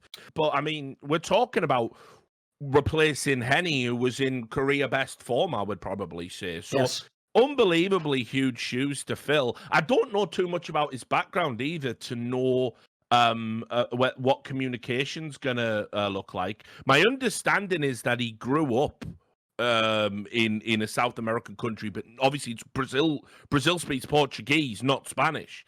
So I don't know what the communication situation is like whether he knows enough Portuguese to be able to converse, whether they're going to move to English. I know the Furia players, most of them do speak very solid English, but I would also go so far as to say it's not ideal to have the core of your team not speaking in their native tongue. So I really don't know about this one at all. I don't know what it does to Furia. All I know is that they've gone out, they've got a replacement, despite it could have been absolute high drama and screaming and screeching and nightmares for them. They've actually done it in as good a way as they possibly could. The question now becomes whether or not Junior can hang at the level that Furia are at, and jury's going to be out for me on that one. I don't want to make any bold protestations one way or the other. Yeah, the problem I have is I don't like Henny Lee. I don't mind it. Listen, he can do what he wants in his life, but I wouldn't choose if I was a GM or if I had power over this move. I'd rather they just keep the same lineup, re-roll, and go into 2021, and hopefully you have some lands and you show you're an amazing team. I think it sucks for everyone that Henny left. I think Fury's going to be worse. I think Henny's career is going to be worse. Then I look at what's available, though. I will say, like I alluded to before, if the choice was get Fallen or get the junior guy, I don't mind at least bringing in the young guy and giving him a chance, and he can, he's got some shoes stepping in. I wouldn't have liked it if they got Fallen. I think I would have ruined it, and he would have probably crushed all the stuff that Art was doing. I don't think it would have worked the same way. So I actually don't mind it as a move, but actually that's the thing. I'm not super hyped on this guy. I saw him in Triumph rather, when he had those runs at the end of the year. He was beast in the last sort of 2 to 3 months of the year, but also I saw him earlier on that, and he was just an okay player. But there wasn't somebody I was like, you must sign this guy. It wasn't actually like when I saw Grim going off. Like that was an obvious player that someone better should have picked up. Same with Wardell and some of those names.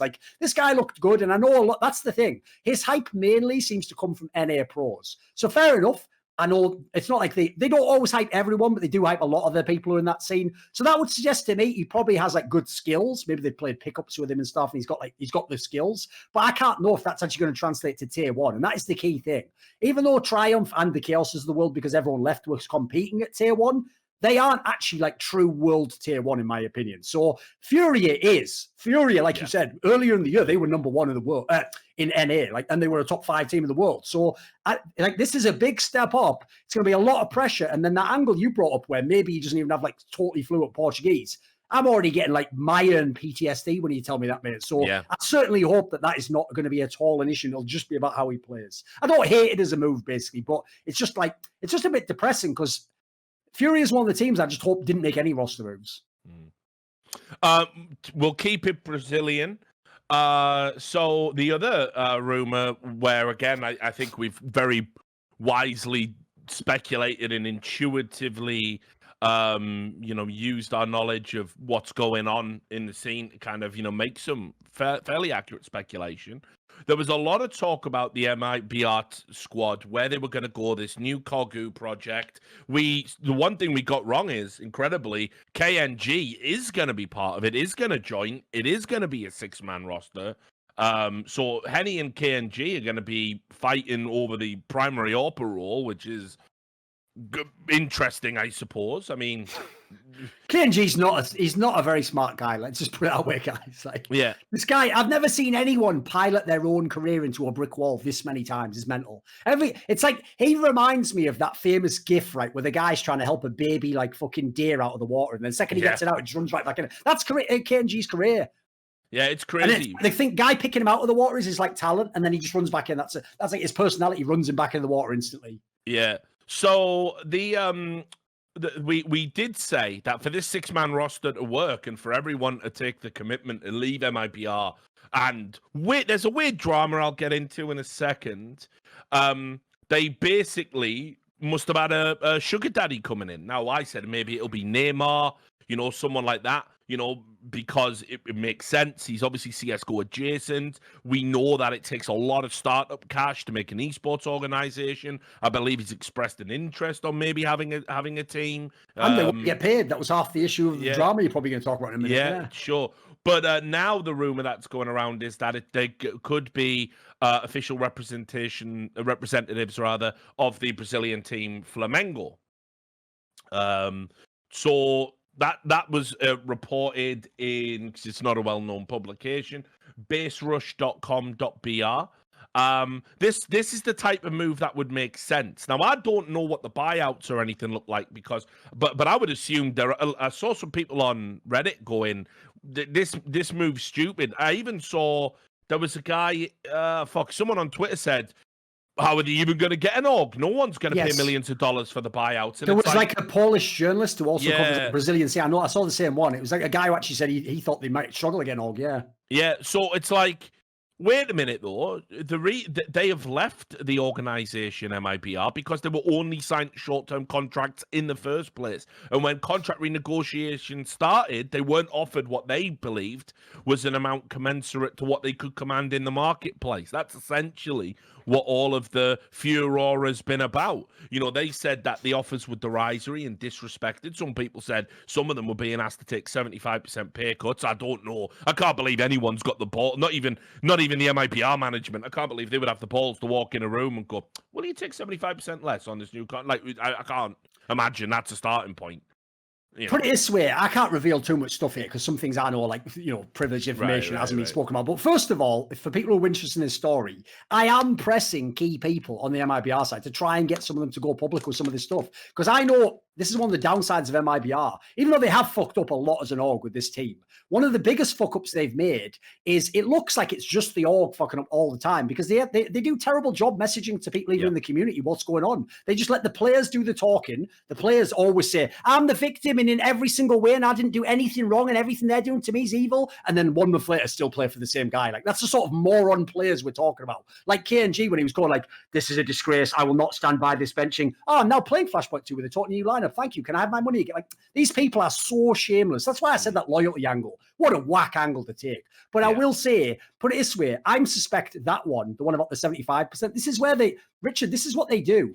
They do that thing where they purposely omit key information that they have to make you think something different when you try to assume who it is. So I'm going to go ahead and guess the player who's getting the 75% off is the KNG.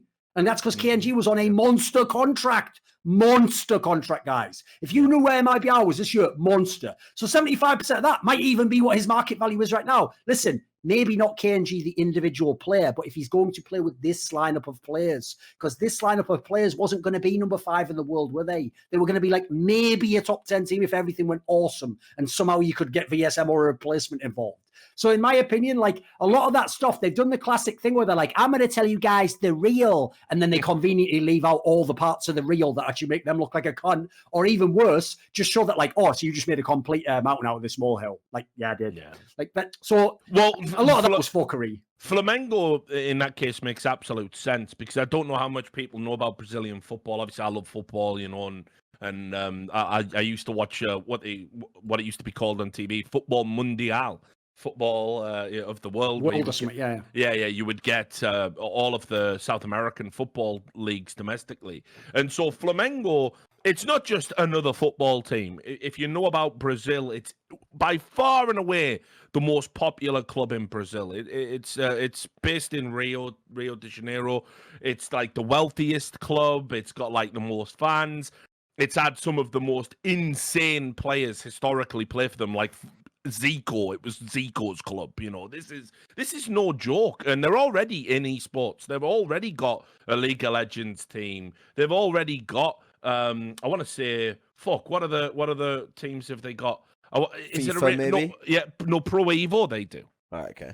Yeah, you're right. It was one of the yeah, they've got a Pro Evo team they have, and I think I don't know. I thought they might have done Rainbow Six, but I might. Just be I would suspect they do because I think actually like South America is like a big deal in that game. Yeah. Actually, supposedly. So anyway, the bottom line is the kind of money they've got to come in and pick up, like, let's be real now. We were saying it back then. Outside of Furia, this is your Brazilian representation. Fallen, he's going to Team Liquid, but that might be a last dance type situation. Taco's fucking washed up. Fur as well was in the news, wasn't he? Saying he turned down a move to Boom because he said he wants the next move will be his last move, and he wants to get his paper. I love the ego of these guys. It's crazy, isn't it? I'm not joking. I've seen a lot of stupid, like greedy, selfish, like short-sighted. I've never met as many entitled players as that original. Not even original. It's unbelievable. The core over the year. They're so entitled. It's unreal. Even the ones I like, it's just like, mate, how is there this other fucked up side to you if this part's cool? Yeah. So now it makes total sense because more so than Neymar individually, the spending power Flamengo has is insane. Like I said, if you think about if you know anything about Brazil, you know they love football, and if you think the most popular club in Brazil, yeah, they got money to burn, and I think they will. So I'll make a safe prediction. Yeah, in 2 years, whenever this project fails, whenever players leave or get kicked, they'll just talk shit on Flamengo, the football club now, like they've done to everyone else they've been involved with. Well, we'll wait and see. And then the story will end before we go into viewer questions we'll go full circle. And By the way, just to tag from the beginning of the episode, one thing you would love is this, Richard. What's that? A response to me making tweets which went against the narrative, against the grain of the idea that they might be our players, you know, like being abused and mistreated and the org is total scum. The real angle that the Brazilian fans took was this, Richard. Don't speak if you don't know all the details, though. I know. Because they've listened to the streams, mate. So they've got me. They'll be again. They win again. They win again. And that is the... Oh, well, okay, I suppose we can do a little joke one at the end. It is Extremum. I like Extremum. It should be Extremium. I can't do Extremum. It is actually Extremum? Okay. Yeah, it is Extremum. I can't deal with it. But anyway, whatever. They have confirmed the signing of BTN. And I'm like, this does two things. We speculated about could JKS be going back. I know that's the move they wanted. I won't say how I know. I'm pretty sure that move was floated. It was talked about. Obvious. It's not even. You can even take a fucking informed guess at that. But for whatever reason, it looks like JKS is going to commit to complexity, or they couldn't make a deal work, or whatever. He's got something to look forward to in a bit, which I'll tell you about. But they have confirmed BTN, and I gotta say, like, while I still think BTN can play further up the food chain than this is a team that were winning things, you know, we're making it to finals, topping off leagues at the end of the year. And I think, you know, they've gone and got a player I think is massively underrated in international Counter-Strike. And now, you know, in doing so, they've got me on board. I've got to say I'm a fan, because when I think about Azza, Gratisfaction, BTN, and if Jake can sort of maintain the form he had, you know, that made him even talked about as potentially joining Cloud9 and other orgs when the team collapsed. They brought Kassad back in. All right, okay. I can see this team being a fucking sleeper hit in 2021. Yeah. The key thing is, like I said before, the killer to me was if they don't get JKS, I don't see the point of the project, because it's like you've just put together 100 thieves without the best player. But if you can get BTN, there's someone who could grow into actually being the kind of player that JKS was. By the way, even players a couple of the same spots from memory when I remember some spots. Like I think on Nuki played the same ramp room or something, you know, like so even has a couple of spots that would clock in. Also a very consistent player, nice mechanics. Like there's a lot to like there. I also think a very shrewd aspect of this that I don't know if people have really picked up on is remember Ben Tet, at least competitively, knows these guys super well because he was in every bloody Asia Minor against these fuckers before they became like a real Legends team. They used to always play Renegades versus Tyler, was always the fucking final of the Asia Minor. So these sets of people know each other as competitors inside and out. So I can imagine this will be like, potentially, this could just hit the ground running immediately. Like I'm looking forward to this. I think it's a pretty nice move. Yeah, I'll back that up. I think Ben Tet's just a sick player. I hope this isn't his final destination, but it's definitely a good one for also, him. Movie with a good premise. Yeah, very, very good. I think he's someone who can definitely do damage. And the fact that this team, based on the ambitions that the people who own the team have. When we get travel back up and running again in 2021, you're going to see these motherfuckers at international lands, and they'll deserve to be there. And that's where I think we're going to get that extra dimension. Keep in mind, there are a lot of top teams that are that are just cruising at the moment. They're just in their comfort zone. 2021, we're going to get some weird results at the start of the year. We always do coming out of a break. But then when we get back to LAN, who's going to remember how we used to do things in the before times? Yes. Which teams are going to have that fucking fire in their belly and remember, oh yeah, LAN is fucking different. It's a very different beast. Keep an eye on this team because I think this is a team that notoriously have players that actually fucking live for LAN. Like I always thought Azza, for example, was a player who's better at LAN than he is online. And with Ben Tet being in the roster, I know this is a guy who, he does think highly of himself, and rightly so, and he's going to want to make a big statement. So, yeah, I agree. Yeah, I think this is a great move. If you couldn't get JKS and Twistzz was off the table, I think for this team, this was probably the next best move they could have made. So, mad respect to them. Now, meanwhile, what is JKS's fate? Well, he's got something unbelievable about to happen to him. He is going to get the dubious distinction of having to play with Yugi because we in a week. Why? Does Yogi's dad run the simulation? What is this? This is getting ridiculous at this point. So now Yogi, while essentially a walking zombie corpse of a pro player, has played in Astralis and Complexity. Fuck it. Just let him play in FaZe next. Who even gives a fuck? It's ridiculous. Well, this is the thing. So, right. Poison's obviously out in the Make-A-Wish Foundation. They gave him 3 wishes like a genius, man. Yeah. He actually talked to a fucking genie and not just some guy running a charity. Right. So Yugi is going to be standing up with Poison. Poison obviously had some emergency surgery. He's still recovering from that. We wish him all the best. He's a good lad. But he's not ready to come back and compete. And in a week, we've got the Blast Global Finals. So this is a massive blow to Complexity's chances of winning that. Yes. I am doing a preview of that tournament for Dessert or with Sponge that I'm going to be recording tomorrow. So keep an eye out for that. So I won't elaborate too much on the Blast and what's going to happen, what I think's going to happen in it. I'll save it for that content. But I'll just say, was there fucking no one else? And I have to believe there wasn't, because Jason Lake is obviously a dialed-in great general manager, a great owner. He cares very much about Complexity. But what? You couldn't get Otto back. You couldn't get... Was there no one? There must have been someone. Yugi isn't even playing CSGo anymore. He's finally accepted. It's not going to happen for him. Heroic was the peak, right?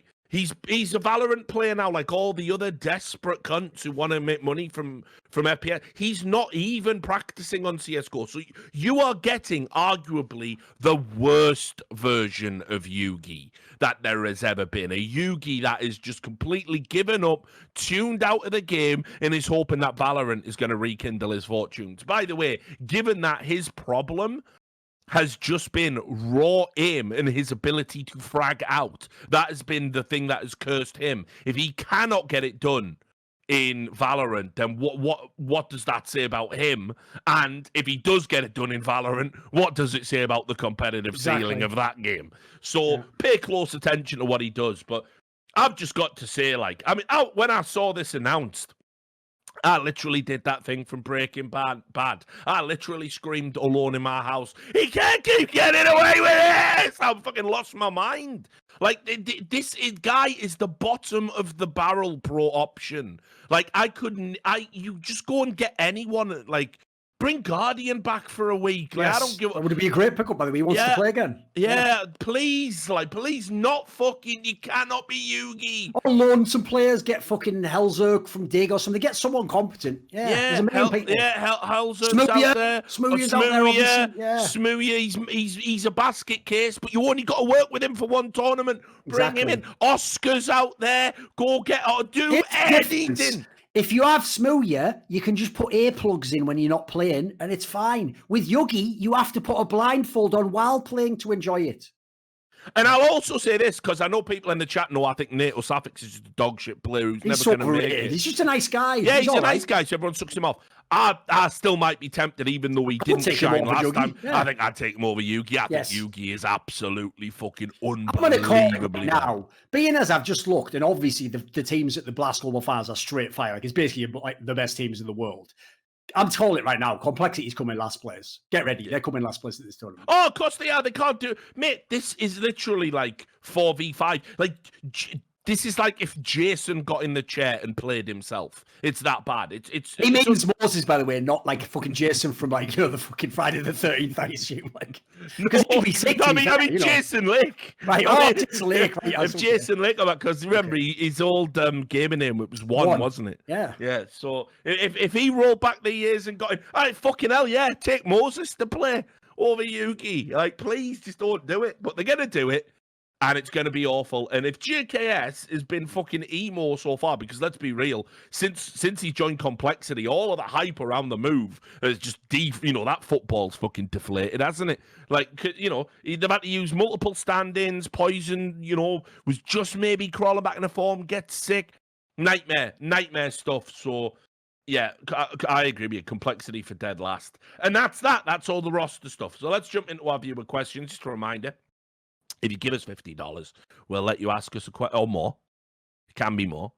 We'll let you ask a question about anything, and we'll try and answer it in the allotted time of the podcast.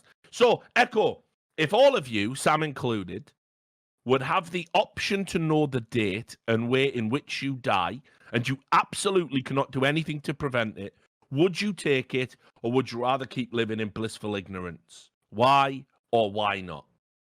That's a good one, actually. I don't think no one's ever actually asked that one. That's not a common one. Because here's the thing.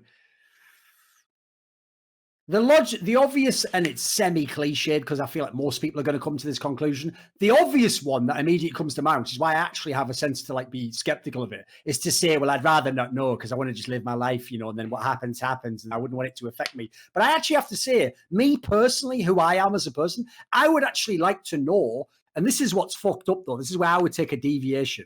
I would know Richard, but I would never tell anyone else I knew, and I would never even tell my own family members. I would just use it to essentially craft. I'd basically use it to do some sort of Groundhog Day shit where I could just do whatever I wanted to do with my life at that point, because I sort of know how it's going to end, roughly when, and I can sort of craft it so I arrive there. It's all sort of, I tie up all the loose threads, and then I just die. I actually think I would take it. I would say yes. Now, listen, I can't lie. If I then was told it's in a week, I'd be like, fuck, I wish I didn't know. But assuming it's something reasonable, like it's in 30 years, yeah, I'd like to know. Because I think it would actually be a big motivator to just get even more stuff done that you sort of wait now. Like, I can do that anytime. Like, it'd be a kick up the arse, I think. Yeah, I think I'm inclined to agree. I think while there are two ways you can sort of psychologically process that kind of information, the first of which is you are essentially immortal until that date. Yes. Right? Because that's pretty sick, yeah. Because it's immutable. So, I can do all the heroic shit. Kid getting dragged under in a pool. You've literally done what in I won't say the scenario, but there was once a scenario. Okay, fair enough. It was in college, right? When I was doing a course on classics in college, we had a teacher. I've told the story before. Who he didn't mind you being disruptive as long as it was about the subjects. It was like a clever way to hook you into the topic. Yeah. So I remember one of the topics we did in classics was obviously the the Iliad, the sequel to the Odyssey, if people don't know, where it's about like Aeneas, this Trojan hero. He goes all around on an adventure, and eventually he founds Rome, essentially, like his dynasty does way later. And they make the mistake in this book, because it's just a myth. It's not supposed to be like a fucking story with plot holes. It's just supposed to be mythological level thinking. They say in that book something similar. He has like a vision from the gods, and they tell him that like his son's going to found something, like a son that hasn't yet been born. And I said the same thing, Richard. I said that actually breaks the book, though, if it was a real story, because if I know that I have to have this son, I'm just doing anything at that point in time. Like, I can take any risk, I can take any poison, I can fight any number of men. Like, yeah, you could just hack the system. That's actually the part that this guy didn't think of. That was sort of breaks it, doesn't it? Like, I guess in this scenario, it has to be that you can't do that, though. You can't, like, go. Well, I mean, still die from other causes, No, yeah, but it's like that, yeah. Nah, fuck that. You can't have it both ways. It's either that it's predestined. Okay. Right? You can't just be like, oh, that's definitely your death and you can't change it in a positive way, but you can speed it up. Like, fuck that. What mad system's that? What about this then? I'll give you my scenario that would have worried me. What if you go, yeah, all right, and I'll have it. And then you just look at this, like into this crystal ball, Richard, and you can see through it clears all of a sudden. You see a scene, all you get's 5 seconds. And you're like, why am I lying on the ground at a major in Rio de Janeiro? Yeah, exactly. In 10 years. So, yeah, I mean, you could go that way with it, or... Plugs are fucking amazing. That was a good choice. I just think in general, like, yeah, I'm like you. I would start thinking about, like, legacy. Like, it would be the kick up my ass that I needed to sort of sit down and, you know, get a book written. Yeah, exactly. The sort of stuff that you're always meant to do, but you think you can do when you're 50 or something. Yeah. Because you want to know someone that did actually get this. This actually happened to someone. Well, something very much like it. Hubert Selby Jr. Okay. The guy who wrote Last Exit to Brooklyn and Requiem for a Dream. The joke people don't know is he was basically told he was going to die when he was like almost a kid or something mental, wasn't it? Was he like really young? So what happened was he'd got out of the Navy, I think it was, and he caught TB. And there weren't, like, back when he had it, there was like just no treatments for it, and it had already ravaged most of his lung tissue and stuff. So he was told like he was gonna die, like he wouldn't make out the hospital. He was just gonna basically, it was just gonna be in there for like you. People don't know, by the way. I'm pretty sure this guy was like fucking 80 or something when he actually did die. Like, because famously, like, the whole movie was made out of the shit. Yeah, everything. Yeah. Yeah, he lived. He died in the early. He was really old. Yeah. He died in the early noughties, mate. He was a trooper. So anyway, he was told basically, like, it's not even a quick killer. You know, you're a lunger. You're fucked. You've already lost one of your lungs. Like, it's going to take weeks, but it's not going to be pleasant, but you are going to die. So he said, well, fuck it. I sort of always thought I wanted to write a book. So so get me a typewriter and I'll see if I can bang it out before I die. So he typed up Last Exit of Brooklyn, thinking it was going to be the last thing he ever written. So he left nothing out. He wrote these unbelievable scenes of the things he'd seen as a fucking Navy and talking about the seedy underbelly of like New York and all. If people don't know, obviously another thing he did, which was more famous, is obviously Requiem for a Dream, the movie that everyone will have seen, right? If people think that's dark, mate, you know nothing. Last Things at Brooklyn's even dark. Because the problem is, think about this guy's perspective. He had a fucked up perspective on life. Yeah, understandably so. Yeah, so Last Exit to Brooklyn is like one of the first books that went into mainstream publication that basically talked about like drug use, being gay, all sorts of shit. It's like homosexual subculture. You know, it was insane for its time when he wrote it, but he was like, well, fuck it, I'm dead, so why not? And then obviously he lives, survives, gets the book into print, and then goes on to he did another one called The Room, I think it was, and Requiem for a Dream, which of course, you know, every fucking pretentious wanker who's ever been to college watches fucking Requiem. That movie's dead to me. I can't watch it anymore because it's like weed. It's like it's not that great. It's the cunts who obsess over it. The problem with that movie is the first time you watch it, it's good because it's. But again, it's a lot of it's like shock factor, and also let's be real, like Darren Aronofsky is obviously a good director,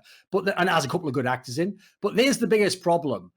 the way that they sort of accelerate the story in the movie is so stupid. Yeah. I can't handle it. Like, one of the reasons I'll never watch the movie again, Richard, I watched it like twice maybe, is because, first of all, not only is it mad depressing, but even worse, like, I can't handle the storyline where Jared Leto just keeps injecting into that one spot. I know. Even when it's all like black and all like, mate, there's other veins on your body. Why just that one vein again? The thing is like, so it's better to inject in there. The thing as well is, like, the book does such a better job of explaining that, like, it's like it is a saw and it hurts so much that one of the reasons he keeps shooting up round there is to, like, alleviate the pain. Okay.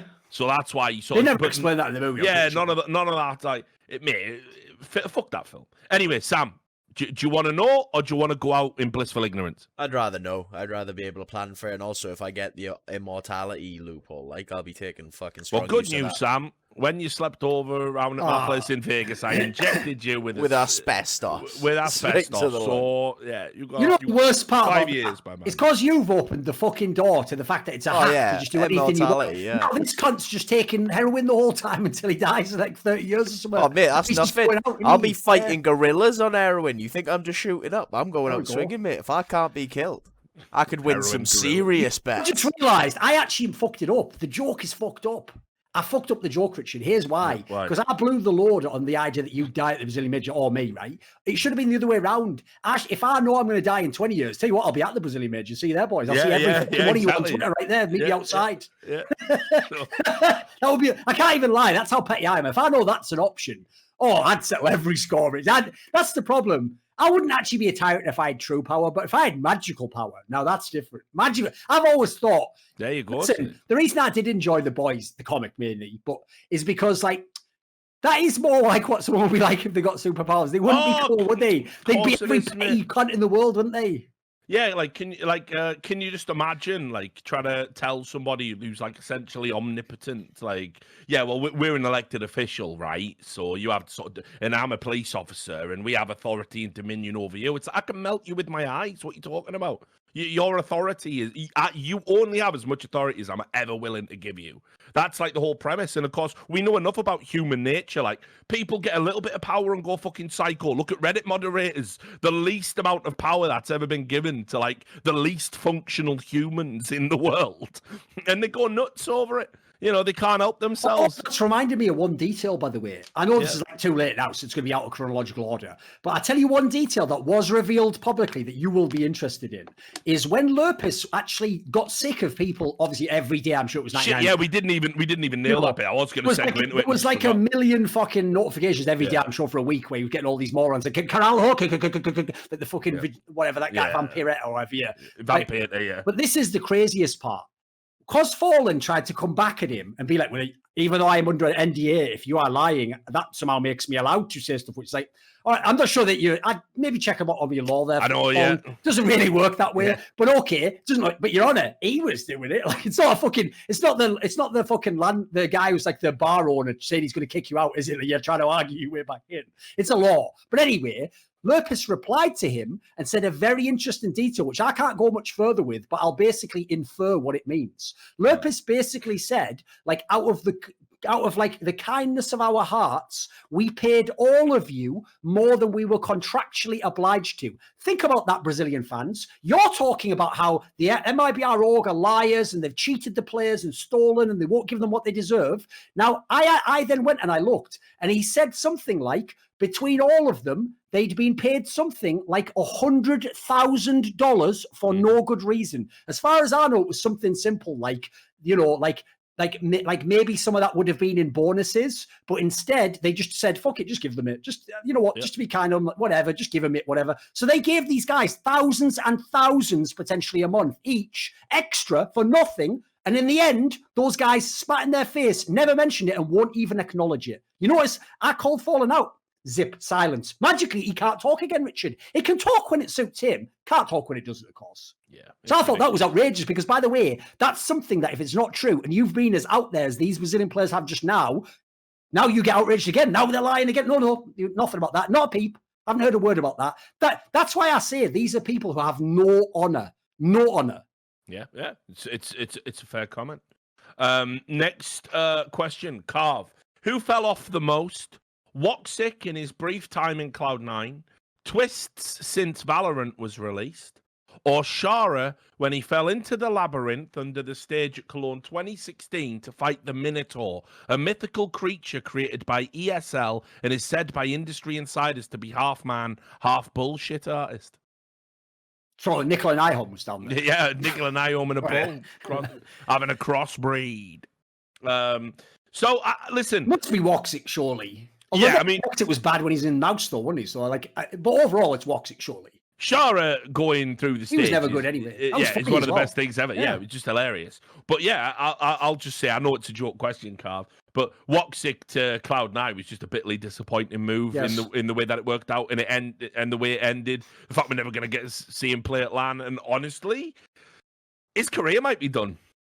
I mean, this is I don't know what team now would want to take a chance on him, especially given that, by the looks of things, LAN's going to start up again at the end of 2021. I don't know. I don't know if we see Woxic again on a top tier team. So yeah, it's definitely a bad one. Gaming Paul DK. If you could bring back one extinct creature, what would it be and why? I mean, fucking hell, I don't even know what is extinct. Woolly dinosaurs and all that shite in it, all the old stuff. I wouldn't go straight to dinosaurs. I know what I'd bring back, just for sentimental reasons alone. Just because when I was a boy, I read that book, The Last Dodo, and it got to me. Just bring back the Dodos. Never read that. What's it about? It's just a kid's book where the premise is like there's an island and these like some sailors like Captain Cook type fuckers come, and the problem, and basically it's from the perspective of a dodo, and the point, in their world they're a bird that basically had no predator. They were just living on the beach and they can't fly. I don't think they were just fine on this island. And unfortunately, I think the story was when the sailors come, a bunch of rats come off the ship and just come and wreck. I'm spoiling it here, but it's a kid's book. Wreck all the dodo eggs, and basically the perspective is, I know it's a kid's book, but it's one of those ones that's like mad tragic. The perspective at the end of the book, as far as I remember, I probably read this like 30 years ago, to be fair, was that like the last dodo and his like mate or whatever realized like all the eggs are done and they're just going to die out, and the animal is dead now, as far as I know. Fucking hell. So just for sentimental reasons. Back when, by the way, Thorin. Yeah, no, back when children's books back in the day actually did. Yeah, they used to prep you for things like betrayal, mortality. Things like that. These days, like, why do they put that in the kids' books? It's like, no, it's worse to tell them that it's all sunshine and flowers everywhere, and then you just turn 18 and you're in the military. So I'm like, what the fuck is that? Yeah, of course, mate. I mean, I think about like watching Watership Down in school. That wrecks you, doesn't it? That. Yeah. Well, it's literally what you have to also understand is like with someone like Watership Down, and by if a book is told from the perspective of a dodo and all the dodos die, what you are talking about is the end of the world, essentially. Yes. Which it tapped into very real fears when I was growing up. We thought we might be a generation, obviously previous generations had this fear as well, but there was, we had Ronald Reagan talking about, fucking nuclear stuff. Yeah, he was a fundamentalist, Christian, and he was saying like, if anyone fucks with America, maybe we do launch the nukes. It's like, yeah, I don't know how I feel about any of this. And you're growing up. I mean, like there were cartoons I saw as a kid as well. You ever seen Where the Wind Blows? Yes, that's a classic. You ever seen that? Yes. It's like it's about an old couple who were just an old British couple, and there's been a nuclear war, and they are following the government instructions. Just shows how mundane it is. Yeah, living the shit world, which are just woefully ill. They're stupid. It's like if there's a nuclear war, guys, you probably are dying of fallout unless you can get in some super sick bunker. That's it. It's not a pleasant way to go, neither, if you know anything about what it does to you. And you just watch this old couple who were following the government mandated, rules, and they're dying. Teeth are falling out. They're pissing themselves. They're puking, and they're trying to like muddle through with that British spirit. I saw that when I was about 8 years old. You can't even trust me.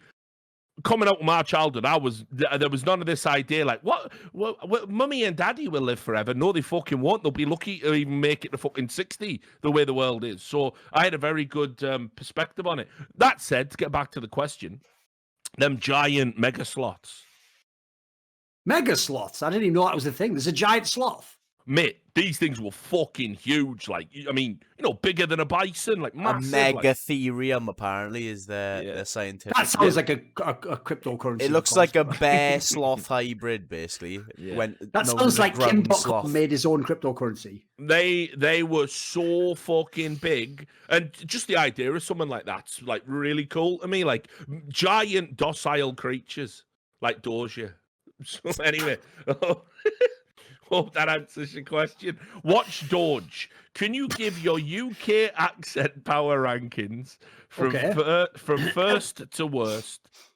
And please do an impression of the first and the worst. Unfortunately, listen, I know why you've asked the question, because you're thinking that part's going to be the best part. That's going to be the worst part of it. We can do the ranking, but I feel like we're going to do a shit job when it comes to it. Like, here's the question, right? Do you want to start with the best and then go to the worst? Because I think it's funnier that way. Yeah, maybe. So, what is your opinion? No, I think we'll probably have different opinions. So, what is your opinion on the best accent? I shall tell you mine. Yeah, there's two that come to mind for me. So, one, it's a cheat, but it is a real one because people speak this way. It is received English. It is what you hear on the classic BBC, where you speak in this very neutral manner and everything is like perfect. The broadcast voice. I think that there's a reason why people do, bizarrely, just know English and then hear British. They all think British people are polite and intelligent and well spoken. It's because of that voice. That is essentially, by the way, the reason they made that voice is you're going to get compliance out of people when you speak to them in a very specific tone, a very specific way. And also, by the way, when you sound like you are higher class than them and they should listen to you because you know what you sound like you know what you're talking about. You have the voice of authority. It's the synthesis of appeal, authority, essentially. Yes. And the other one is actually a bit of a weird one, but this is one that I actually think is a sleeper accent, because this is mad. I actually think the sleeper UK accent is like, I can't remember what area it is. Maybe it's more like Edinburgh in Scotland. There's a type of a Scottish accent. Now, you're all going to, unfortunately, for movies, only know like Glaswegian, which is like Edinburgh is like a posh, more posh than Scottish. I'm more like, what are we doing here? That sounds actually like pretty cool, actually. That sounds like super nice in the ear, whereas obviously the Glaswegian sounds like you would smash your ears. It's the opposite for me, mate. I can't listen to the Edinburgh one. It's too much. It's too much of a crossbreed of like the Queens and Scots. Yeah, the thing is as well, though, like, so I know what accent you're talking about, and basically it's like when that broadcast voice you're talking about actually combines with someone from Glasgow, because think about Billy Connolly, who recently just stood down. Exactly, yeah. Billy Connolly recently just stood down because he's battling, I think it's Parkinson's, right? He's got... he's fucking 75. What's the next Twitch boxing fight? Parkinson versus Michael Parkinson versus Billy. Well, listen, I've got my money on Parkinson. No, whatever. There you go. He's actually 78, which that probably makes him the oldest Glaswegian ever. Like, because they don't have a big lifespan up there. But anyway, I know the accent you're talking about. Like when you think about Billy Connolly delivering one of his monologues with that sort of almost whimsical Scottish accent, I like that. Makes lyrical, isn't it? Yeah, that makes the Scottish accent seem very appealing. Unfortunately, probably 1% of all Scottish people talk like that, and and we'll talk about Glaswegian when we get to the worst. That's going to be the worst for sure. Now, interestingly enough, a lot of people say Geordie has been deemed one of the most trustworthy accents worldwide. I know, which is mental when you think about everyone's having a rob. Isn't that why they place call centers there or something in the north? Apparently, because the accents are more one of the reasons so many companies opened up call centers, and you have to understand the chronology of this. So the broadcast voice. When I went to study broadcast journalism, we were all told, even as late as my day, you must beat off the rough edges of your regional accent. Yes. And that's why when you watch me host a major or, even this podcast to some extent, although I slip in and out of it because I'm talking to Duncan, a Northerner, which is, half of me, and I'm talking to Sam, who's a Welshman, the other half of me. So... you're drifting out. But when I learned broadcast journalism, I had to work a lot on getting rid of my regionality, it being in the voice. And I did the broadcast voice. When I went out to America, I even took vocal coaching lessons for a period of time to make myself sound more American. Because I thought it would be better for them, because voice does matter. But anyway, By the way, Richard really did do that. Like, I'm not joking. If you were ever in Vegas with him, because as he just mentioned, he's someone who naturally mirrors the accent of the person he's with. If he's got some of that in him, if he ever talks to a taxi driver, sometimes I do like a fucking double take. Like, what the fuck has money changed, dude? Because he'll start going, I don't know, dog. Like, and I'm like, what the fuck is this? Am I in the wire or something? What is this? So yeah, I mean, I am one of those people where it's like I can sort of. Like they call it like, I don't know, social chameleon, or like they apply all these mad terms to it. But one of the things that I've always done, because I did a lot of traveling by myself when I was younger, was, I would throw myself completely out. I would go to places, not know anybody. And I think that's the best way to experience a locale. If you go with your mates, you're still a bit in with yourself, and you've got that security. Like, if I want to get under the fingernails of a particular area and see what's under there, you go by yourself and you take the risk, you take the chance. So one of the skills that I got from doing that was basically being able to kind of like mirror people's speech and fall into a sort of conversational, tone and syncopation that they would feel comfortable with, without it being ridiculous to the point of parody, in which case we would find that insulting. And you learn where that line is, and it came in very handy for investigative journalism, funnily enough. One of those life skills you pick up. Yeah, makes sense. That's basically, if people don't know, also how I basically my accent got a little bit more smooth, like, as you say, like polish off the rough edges. Because I still think speak like I'm from Northeast. But I tell you what, if I ever go back, mate, I always realize, like, holy fuck, like it's actually gotten weird, more different than I thought. But that was how it was, just purely intuitively by doing a million interviews. Because what happens is when you start, people are going, say it again, please. And eventually now, you notice if I do interviews now, no one ever asks me to repeat it. Like somehow I've just got, my brain's just taken the little bits that weren't working. It's gone now. Yeah. So what would your best be then? Well, so on that point, so the chronology was, when I was doing that, learning the broadcast voice, suddenly Big Brother came out, and if you remember, what they wanted to do with all the new Channel 4 broadcasting was they wanted to make it edgy and cool. Yeah. So all of a sudden, regional accents were good, and it just so happened that the guy who was kind of the voice of the British Big Brother happened to be a Geordie. And I always thought he was a fake Geordie. It was so broad and ridiculous. Was he real? I'm guessing. Sounded like a Londoner doing an accent to me as well, I agree. Yeah. But it was almost like it was a focus group thing. But anyway, so that started happening, and then suddenly it was actually a BBC mandate that to make us look less elitist as an organisation. It's so cynical out there, I know. What we should do is we should start welcoming regional accents, and suddenly you are now being told, because I did interview for media jobs at that time, but this is all pre-esports. You were being told, like, oh, actually your regional accent, it will help you. Never change. Don't get rid of it. So, by the way, can we just take into account how ridiculous the BBC and anyone from an upper class education is in the UK? They were like, at the moment, we seem a little bit aloof, out of touch with the common people, and as though, we're not really like down with the kids, like we're a bit too elite. So let's pay a bunch of focus groups to figure out how can we condescend to them using an accent. Like, look, this daft cunt's like you from a poor area. Now listen to everything we're going to program you with. Like, give me a break. Yeah. Like, they're so shameless, aren't they? So anyway, so for me, best accent, I can understand the argument for Geordie, but again, it's one of those accents that the more extreme, extreme edges it gets. And I know I'm a hypocrite for saying that, because to someone who's not from the Northeast, if you heard my original Northeast accent, you would just think I am from Newcastle. Everyone used to say it basically. Like people who are from America thought it was from Scotland. People from the UK always think you're from Newcastle. So to me, I actually think it's one of the worst, mate. Now, I will say, as you pointed out earlier, that's because I also, unfortunately, have a real life experience attached to people from Newcastle, which is all the fucking football hooligans, people who are criminals, like all sorts of shit. By the way, same in my area. I'm not putting that aside. Yeah. So definitely putting Middlesbrough accent up. That's going to be near the bottom as well. So at the upper end, and it's like I always worry about saying things like this, because I think there is a chance that maybe I've been pre-programmed to know my place. Because, like I was very class focused. I'm a former member of the Socialist Workers' Party, and I grew up, in a family that were all miners.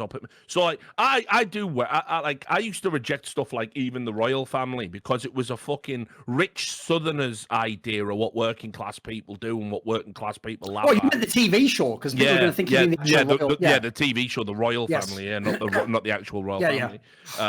Although fuck the Queen, abolish the monarchy, but whatever. whatever. But you know, you used to piss me off because it was like this idea that we would gather around our fucking TV sets, like, you know, nothing else to do, no money, but we're all coming together as a family. What do we'd all sit there laughing at each other's farts? I used to think that was fucking gross, but then I do realize that I think you're right. On some level, I've been societally preconditioned to respond to the accent of my masters, like a Pavlovian response.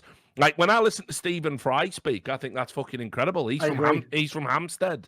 Yes. So Christopher Hitchens. This is the accent of the home counties. Christopher Hitchens sounds unreal, doesn't he? Yeah. Yeah. So I think I think I would have to agree with you. I think the home counties accent, not London, the home counties accent is actually the best accent Britain's produced. It is the way the Queen's English is meant to sound, for good or ill, and all the best orators from the UK all sort of either adopted it as an affectation or naturally spoke it because of the way cultural elitism works. Now the worst, fuck me. That's a hard one, mate, because there's a lot of contenders for this. I'll say to you, I know you're going to probably go for Scouse because you've alluded to it a bunch of times. I actually don't find Scouse that hard on the ear. Even the high-pitched part. I don't know if Harry Enfield just like, again, conditioned me. Sit back, I don't know if it was watching Brookside for fucking years. I don't know. Scouts watching Boys from the Black stuff. I don't know. But it's never bothered me, the Scouts accent. I mean, here's the thing. I'll put it in context for people. I supported Liverpool as a boy, but that was just for the football. I fucking hate the accent so bad. It's like, and then here's the other thing, right? The other thing that's mad is when I supported Liverpool as a boy, a lot of the players weren't from Liverpool, like, you know, Robbie Fowler was, etc. But then the next generation, I'm loving Liverpool. Who do I get? Steven Gerrard is already close to parody, and Jamie Carragher is literally like a robot made to have the shittest accent ever. It's unbelievable. The idea he has a TV gig, Richard, is unreal. Isn't it? How is he on TV? He's the but how is he on TV? Yeah. Well, so if you're can't get on E-League, but Jamie Carragher is allowed on the fucking ITV as well. For me, it's a toss-up of Glaswegian, which is going to upset a lot of That's people. near the best for me, mate. I love Glaswegian accent. That's where Billy Connolly's from, yeah, I know, but like he doesn't speak like that. No. Like I'm talking about you like the people who like. Cause I've got mates from these like rough neighborhoods. It's the ones where they don't even seem like they're making an attempt. Like here's the thing: if I speak in my northeast accent, I'll say the words. It's just parts of them will be slightly mangled. The Glaswegian accent is almost like it's like what the fuck was that? Like, dude, I couldn't even get in. There wasn't even an entry. Yeah, that's what I'm talking about. Like the extreme Glaswegian accent. Like I got mates from like Castlemilk and places like that, right? So, you know, that isn't one of the few accents that when they are drunk and they are speaking to me, I am like, this is fucking unassailable. I can't find the part of the sentence where I can piece together like, you know, like it's like a puzzle. Like, there's no, I got one word. I can't tell you the rest. You have to sort of look at body language with just right angle edges. Yeah. So, but I will say, I'm not going to give it my award for worst, even though I even struggle to understand it. For me, the most comically bad accent in Britain are the fucking yams. You know, all the people from like the Black Country and that. Oh, Yorkshire. No. Down from Yorkshire. In the Midlands. Yeah, right. Okay. Yeah. See, I don't mind Yorkshire either, because like I remember, you know, like, hey up lad, how you doing? And it's just, you know, it's like a very easy on the ear northern accent, kind of like might be something you would hear in Middle Earth. It's not that bad, is it? Yeah, right. It's not terrible. It's not great, but it's not terrible. Fucking yams have got the like. It's so embarrassingly bad. Where I realised actually, like these people are just like they'll always be inadvertently hilarious. This accent for people. Yeah. So. Trisha, I was watching Trisha having a joint. Okay. No, not her. It was on the show. I was watching Trisha having a joint one day when I was in uni, and fucking that was my morning routine. I was spliff of a cup of tea, watch Trisha, and then not go to my lectures. And they interviewed someone from like the Black Country over something, like, you know, when she does the viewer questions. It was like, you know, my wife wants a divorce after 3 weeks or some mad show. And this guy just got up and went, whatever are you gonna do? You gotta think of the fucking babbies, haven't you? You gotta think of the babbies. And like Trisha was going, so what, they should get back together for the children. Yeah, I mean, think of the babbies. What do you think of the babbies? I was like, fuck me. What kind of mad atavistic throwback to humanity is that? It was ridiculous. Like, you can't talk like that. Think of the babbies. Like, come on, mate. You've got to sort that out. Like, so yeah, for me, the yams are just so, like, every time they open their mouth, they're just so comedically bad. It makes them sound stupid. It's not pleasant on the ear. You know, for me, it turns like hot women off if they have an accent like that. You just like, actually, totally. Yeah, you could be a perfect 10. You want to come back tomorrow and make some babies? Now you're all right, actually, love. Like, I'm fucking all the way out of this. So yeah, for me, it's that. Fry, see ya. Yeah. So listen, he's got a sick voice. Yeah. So that's me. So there you go. You've had some impersonations. You've had our rankings. Obviously, we can't do all the accents because there's so many, but, you know, hope that answers your question. Rekovic on Steam asks, has Hastro adopted a Greek form of economics where the Overwatch League is somehow a better investment than CS? What's the relevance of the Greek part? I mean, obviously, I know the Greeks fucked up their economy or whatever. Yeah, Is that I it? think that's it. Yeah. Oh, okay. No, because as well, like, one of the things that precipitated the fall of the economy was sort of like the valuation they placed on things, and, you know. Right. Okay. Yeah. Like, I see what it means then. Okay. Yeah. So, but, you know, like, for example, what would be set as a salary for certain jobs and things like that. So yeah, listen, I don't know how anybody could like seriously think they can make more money in Overwatch than they can with a CS team in 3 years. If you look at where Overwatch is at the 3-year mark, and you look at where CS is, had you been on board for 3 years, the idea you're losing more money on that than you are on that, especially coming from a league that literally had to tell their owners and business partners, we will guide you through how to get government loans to make your payroll payments. Yeah, you are smoking crack. Like the most delicious Moorish form of crack. That just blows your mind. Oh, the ridiculous thing about that as well is that's another one of those areas, by the way, where, you know, because one of the saddest things is the most obvious way you try to ruin someone's reputation, right, is you just pick out what they actually aren't and claim that's what they are. You just go, so if you're someone who's like, for example, if you were someone who's known for telling the truth, you just call him a liar all the time. If you're someone who's very hardworking, you say it's just a grifter. He's not even working out. So what they always do, low-level IQ people, is go with that angle, right? So one of the crappiest angles ever, I mean, I've shown it on this show, so I don't feel the need to defend myself at all, is the notion that when I joined Flashpoint, I'd become a company man, and I'd never say anything that people didn't like, and I'd have all these like opinions where I'd carve half of it out and not say that because that would like make someone upset. I'll tell you right now, the number one thing a whole load of owners in Flashpoint really don't like about me is that while I essentially indirectly get paid by them, I publicly talk mad shit on them for owning Overwatch League teams and have repeatedly mocked them publicly and privately. Like, and by the way, I do it unabashedly because I genuinely think the Overwatch League is really bad for esports, including, and this episode has shown it, my own fucking esport, the best one. And so as a result, I literally essentially clown those guys for owning those teams. I even, like, when we're talking about stuff like the fact that it's $2 million, I'll always say, like, you guys should be happy for the $18 million discount, right? Like, it's fucking ridiculous because this is the part I agree with. I've said it the whole time the Overwatch League has run. Not a single competent person on any business level has ever been able to address it. It is come forwards publicly and with a level of transparency, obviously don't open up all the books, just explain what metrics we're going by where this can be a good investment. Because, I mean, you know this from your reporting, they just switch all the numbers around. It's like a fucking... I can't even think of the analogy. It's more like musical chairs. They just switch right. Today it's this viewership model. Yeah. Tomorrow it's that we had these 4,000 people at a homestand. After that, it's that this. What is this shit? This is just fakery. And what I don't get is this.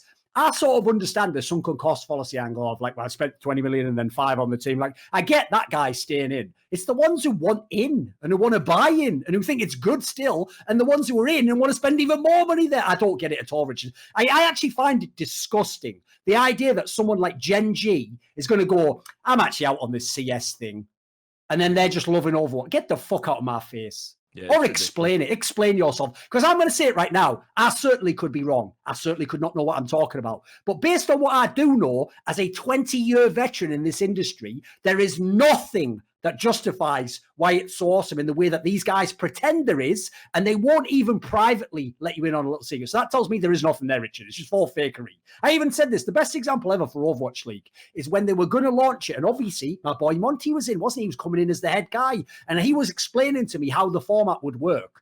And when he started explaining, right, it'll be a global league that has all the best teams in the world in, and then it'll be regionalized. I remember just saying to him, like, Monty, this can't work because you're simultaneously regionalized and the whole world. So, for example, how does the team in China play the team in LA three times? And it's like, I said to him, the worst part about this, Monty, is it's not even that I don't think the plan can work. I don't think there is a plan. Someone is making this up by the seat of their pants. And when I look at how it's changed year on year on year, it's accurate. It was just someone trying one thing and going, shit, that didn't work. Quick, do something different to distract them. Oh, something shiny over here. Quick, change the format. Like, it's the stupidest league of all time. It's almost like if someone wanted to come into esports and show that esports is fake, and then like make a fool of us all by trapping us all in some sort of league that could have never. The Overwatch League would be that. It'd be the most effective way to do exactly that. Next question. First Sock said, Richard, on your most recent First 16, that's the other Counter-Strike podcast I do. It's a good concept. Check it out on the DeSoto YouTube channel. Basically, it's 16 minutes on the clock discussion with a guest, 5 topics. So it's kind of like structured like a CS game. Basically, I just took the numbers from CS and put them in a podcast. It's not that smart, but people seem to like it. You posited Kassad's exit from Cloud9 this early on and return to the Aussies might cause others to view him as one-dimensional, only able to achieve things with the same players. In this vein, who are some other players and coaches from any version of CS that are like this? Accomplished individuals who were given a shot on other teams but failed to make a splash. This would be a good one for you, actually. Oh, players and coaches, right? That's easy then, because obviously there's barely been coaches in the game. So like the coaches angle probably isn't the one. Players, there's tons. Yeah. Like, I mean, put it this way, just go through history and look at all the super teams. Mate, there have been some really insane super teams that have failed in 1.6, like mental ones. Like, if people don't know, because people forget this period. Everyone forgets the end of 1.6, right? Because unfortunately, the same year 1.6 died was the same year CSGo began. And so people remember up to like 2011, but they forget the 2012 part. So they forget, for example, I'm sure even a lot of CS 1.6 fans will forget this. They forget that like MTWDK, the Danish team, actually died, like I'm going to say like 3/4 of the way through 2011. So what happened was Trace, the best Danish player ever, arguably. I mean, him and Wimp, it's the competition between, I don't give a fuck, Sonic, sit down, mate, you role player.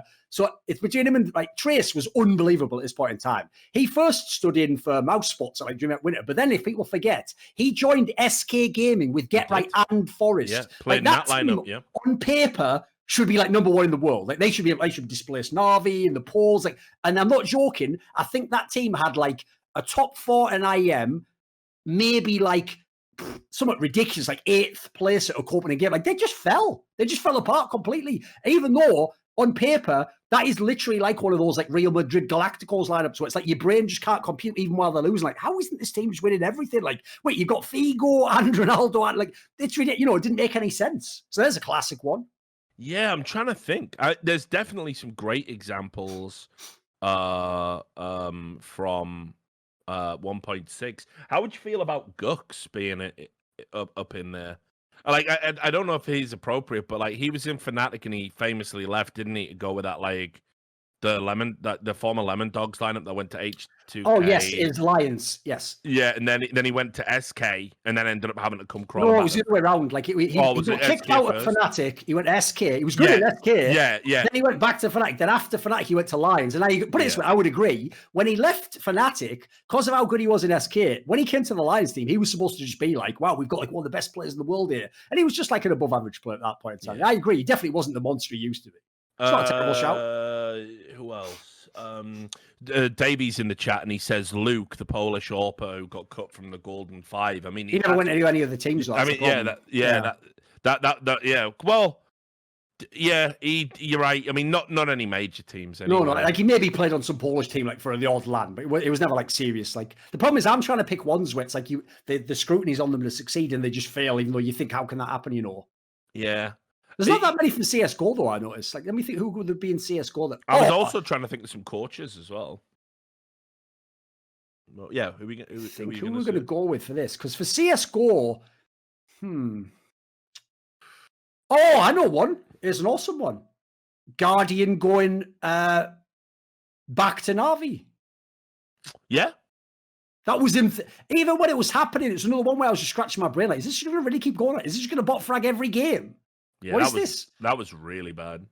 I never really recovered from that in some senses because Guardian was one of those players where I actually genuinely did think this guy would never be bad at CS. It just looked like that. Yeah.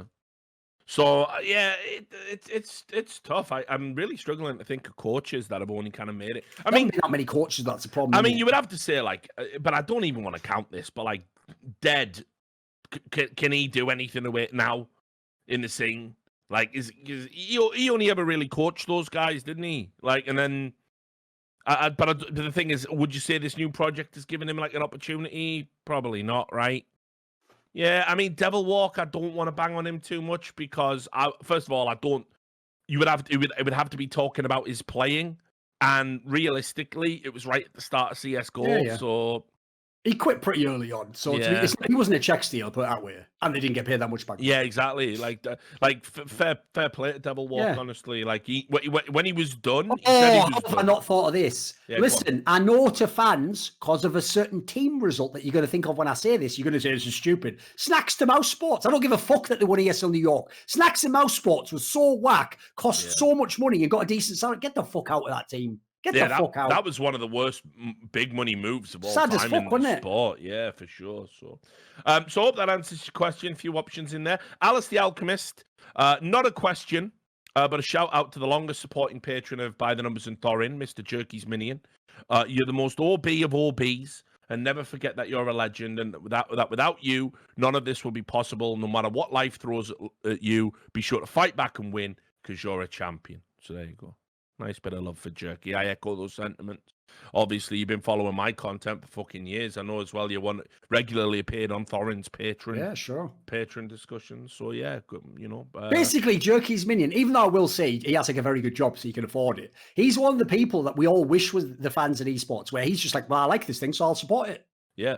I don't know why to everyone else there's no connection there. Yeah, not only that. Thousands of hours of free content of ours. Because we're making a penny off YouTube. He's one of the guys that, like, you know, I've been out drinking with him enough times. He goes to all the events. So he comes to all the events and, like, you know, they always make time to have a pint with him. So, you know, and you definitely can't say that about all your fans, can you? So, you know what I mean? So, so I don't even consider him a fan in that sense. It's more like he's someone who works in the industry who happens to support, you know, what we do. So yeah, he's a really cool guy, and we're all lucky to have him aboard. Chris with a K. Some people associate rather mundane things to chapters or events in their life. Think of a particular playlist you listened to in high school, giving you nostalgia about those days. Do you have any mundane experiences today that takes you back to the heyday of green rooms in 2015? We don't want to be back in those days. Or any other exciting landmarks in your life? First of all, do you want to know something mental that actually will melt people's brains? Like, they'll actually think, Richard, after this, I might never recover from this. Might never think I'm a real human again after this. But, like, first of all, loads of people in esports always say, what's your Spotify? And I'm like, I don't have it. And they're like, what? But here's why. Because when this topic came up, I know I had to tell the story. I've never used playlists, ever. Yeah. I'm talking about even at the beginning of the internet. Like, if I want to listen to a song, I just pick the song I'm thinking about listening to now. Or I go, right, today I'm more in the mood for 70s classic rock, so I'm going to go, should I go the Moody Blues? I don't go, like, time for the classic play. I've never actually done that. It's never been my thing. I don't know if it's a culture thing, but just never functionality I used much. Yeah. Yeah, I mean, for me, you know, it's all little things. Like, I don't know, like, as I've got older, I sort of look at my life as kind of like, you know, there's very distinct phases and chapters, and I can get in, like, lots of things remind me about periods, you know, a time, what we were doing, you know, and it's crazy. Like, there's like these distinct phases of my life, and then the stuff in between that was just bullshit, where I was just like, you know, spinning the wheels. I don't even remember that. The brain just doesn't retain that memory. It can only retain so much information. You know, I have friends, God, do you remember when you went back to writing for fucking, you know, the Birmingham City Council magazine for a bit between your CGS job, and you go, yeah, fuck yeah, I did do that. It was rough. That was dog shit. And you just erased it from my mind, you know? So yeah, there's loads of stuff that triggers memories with me. You ever get that all a factory like memories? Yeah, smells. That's one thing that is mad. I don't know why, because actually I never thought of like sense of smell as like the key one, but that's something like I know it sounds cliche, but it's true. Especially like something like a certain perfume that someone had or something, but only a certain like maybe when you met them or so, that stuff can actually completely edge. You don't even know what it is, but you just start thinking of things from the past. The angle that you put at the end there, the part about like the green rooms, there's definitely stuff from like the time as an esports talent that reminds me of it. But that's more stuff that, again, it is just very mundane. It's like, for example, if someone brings me a plate of cold chips. Now, I've always said, go ahead and cut out the middleman, put those into the bin and get me the hot chips. Because I don't want cold chips, motherfucker. So there's one. Yeah. So anytime that happens, because everyone knows that, mate, people don't know this. We live in a world where you could barely get talent to protest against Blast basically partnering with fucking Darth Vader, but I would literally burn esports to the ground if you bring me a plate of cold chips. You have to understand, some people are built differently, okay? Yeah, I mean, one of the things as well is, like cheap aftershave takes me back to being sat as a kid in like working men's clubs listening to fucking arseholes talk, pissed out their mind. I can like vivid, the wannabe raconteurs. The smell of bars is definitely a very distinct thing in the UK. Yeah. People don't know in America, they often have like more of like a cool, chill vibe to them. Like pubs when I was young is just where old people are. Yeah. Or the absolute, like, fucking bottom. You know what I'm talking about as well, like the nostril burning, like the Paco Rabannes and Brute and all that shit. And by the way, when we were kids, remember, you could obviously smoke in the pub as well, so the smell used to be foul in there. Yeah. I miss that smell kind of on it. I was going to say, going into a smoking place in Vegas. I was like, oh, smells like the fucking early 2000s in here. Smells like victory. Yeah. Yeah. So yeah, I do get that a lot. I mean, like, as you get older, you get more of them. You get more triggers. You find that the memories that matter become more sharp, actually. And the ones that don't, it blurs and fades over time, and you don't keep them. To me, the more interested angle on this one is it's more like, it's not necessarily like it takes you back as much. I think it's more like the things that just for a second put life in perspective. Like, for example, I'll sometimes be like, I'll give you an example. Let's say I'm negotiating like a sponsorship and they're like, right, but we can only give you 5,000 a month. Part of me in my brain goes, so just for the sponsorship, I'm going to be getting like 5x what my dad used to make in a month. Like, that's mental. And so that's actually one of the reasons why, if people don't know, there were a number of years in esports, I actually valued myself way too low on a whole bunch of stuff, because in my mind, I almost had, not literally, but I had almost like a subconscious version of like a Protestant work ethic mixed with guilt that I was getting paid more, Richard, just to talk about fucking shit video games. Whereas like the people I'm talking about back home who are making 1,000 a month, they're like doing really like hard jobs, important jobs, strenuous jobs. So in my brain, like, it's one of the reasons I famously said in like 2015, I couldn't say no to events, because I would think I have to take this event off. It's a shit event, right? And then they would tell me, get you 1,000 a day though. And I'd go, I have to say yes. Then like, see you there. Like, see you, mate. Yeah, I definitely had a little bit of that working class guilt as well. Like you get to a position where you're being paid, like you think about, because I did some of them jobs too, right? I've been a plasterer's assistant. I've been laying brick. I've been a hod carrier. When you've done all them shit jobs, you go, do you remember how fucking sore you used to be? And how fucking you I used to get stuff off the laying pipe, but that was something completely different. That's so childish. I don't keep going. Coming soon to Best of By the Numbers. But no, I used to I used to fucking be like so sore from like grafting. I couldn't spend the money on a weekend. So you would end up accumulating and saving your money. Now it's like I'm fat, I'm soft, I talk about fucking games, money just seems to appear. It's like I'm in a very privileged position, and I went through the exact same thing. It's like how could I say no to something like E-League? How could I say no to this? How could I say no to that? You got to make hay while the sun shines. I'll give you a mad one, because this is one where I don't care if anyone in this chat thinks, I live a similar life like everyone. Because remember, one of the worst things about life, by the way, I've noticed, is in the UK and America, I've noticed this bizarre thing where people who are middle class don't actually understand that there is a lower class. Like they all think like I remember, I'm not going to mention who, but there was an old school NA CS commentator where I once said like, I grew up poor. And he went like, listen, bro, a lot of us did. Like, when I went to college, they could barely like afford to like, and I was like, you went to college in America? What are you talking about? Like, isn't that like 20 grand a year? And he's like, yeah. I was like, you are aware my family wouldn't even have made 20 grand a year. What the fuck are you talking about? Yeah. So one of the things like that, along those lines, oh, fuck, where was I going with this? Let me think how to explain this. What was I going with? Oh, here it is. This is when I tell people this story, this will show what a poor working class mentality is like and why it is so hard to get out of that mentality, because everyone will think this is ridiculous, right? I've now had like a better half a decade where each year I'm making either a very good salary or like, yeah, put it this way, just a very good salary. Let's put it out with it. But it wasn't until I'm talking about like the last 1 or 2 years, I would even buy new socks before the other ones were absolutely wrecked with holes. Yeah. Like, I would just let the bottom of the sock, like, it's just a mesh at this point. Like, the fucking fabrics come off it. But like Mr. Socko from Mankind. I can still wear it. It's still fine. Yeah, it's all right. Yeah, whatever. I've got shoes on anyway. Like, now, that's not because I don't know socks exist. But in my mind, you use clothes until they are finished. Until they are literally not possible to be used anymore. You kept using them. So, like, that's one thing I had to literally, like, jailbreak my mind out of. Yeah. Same.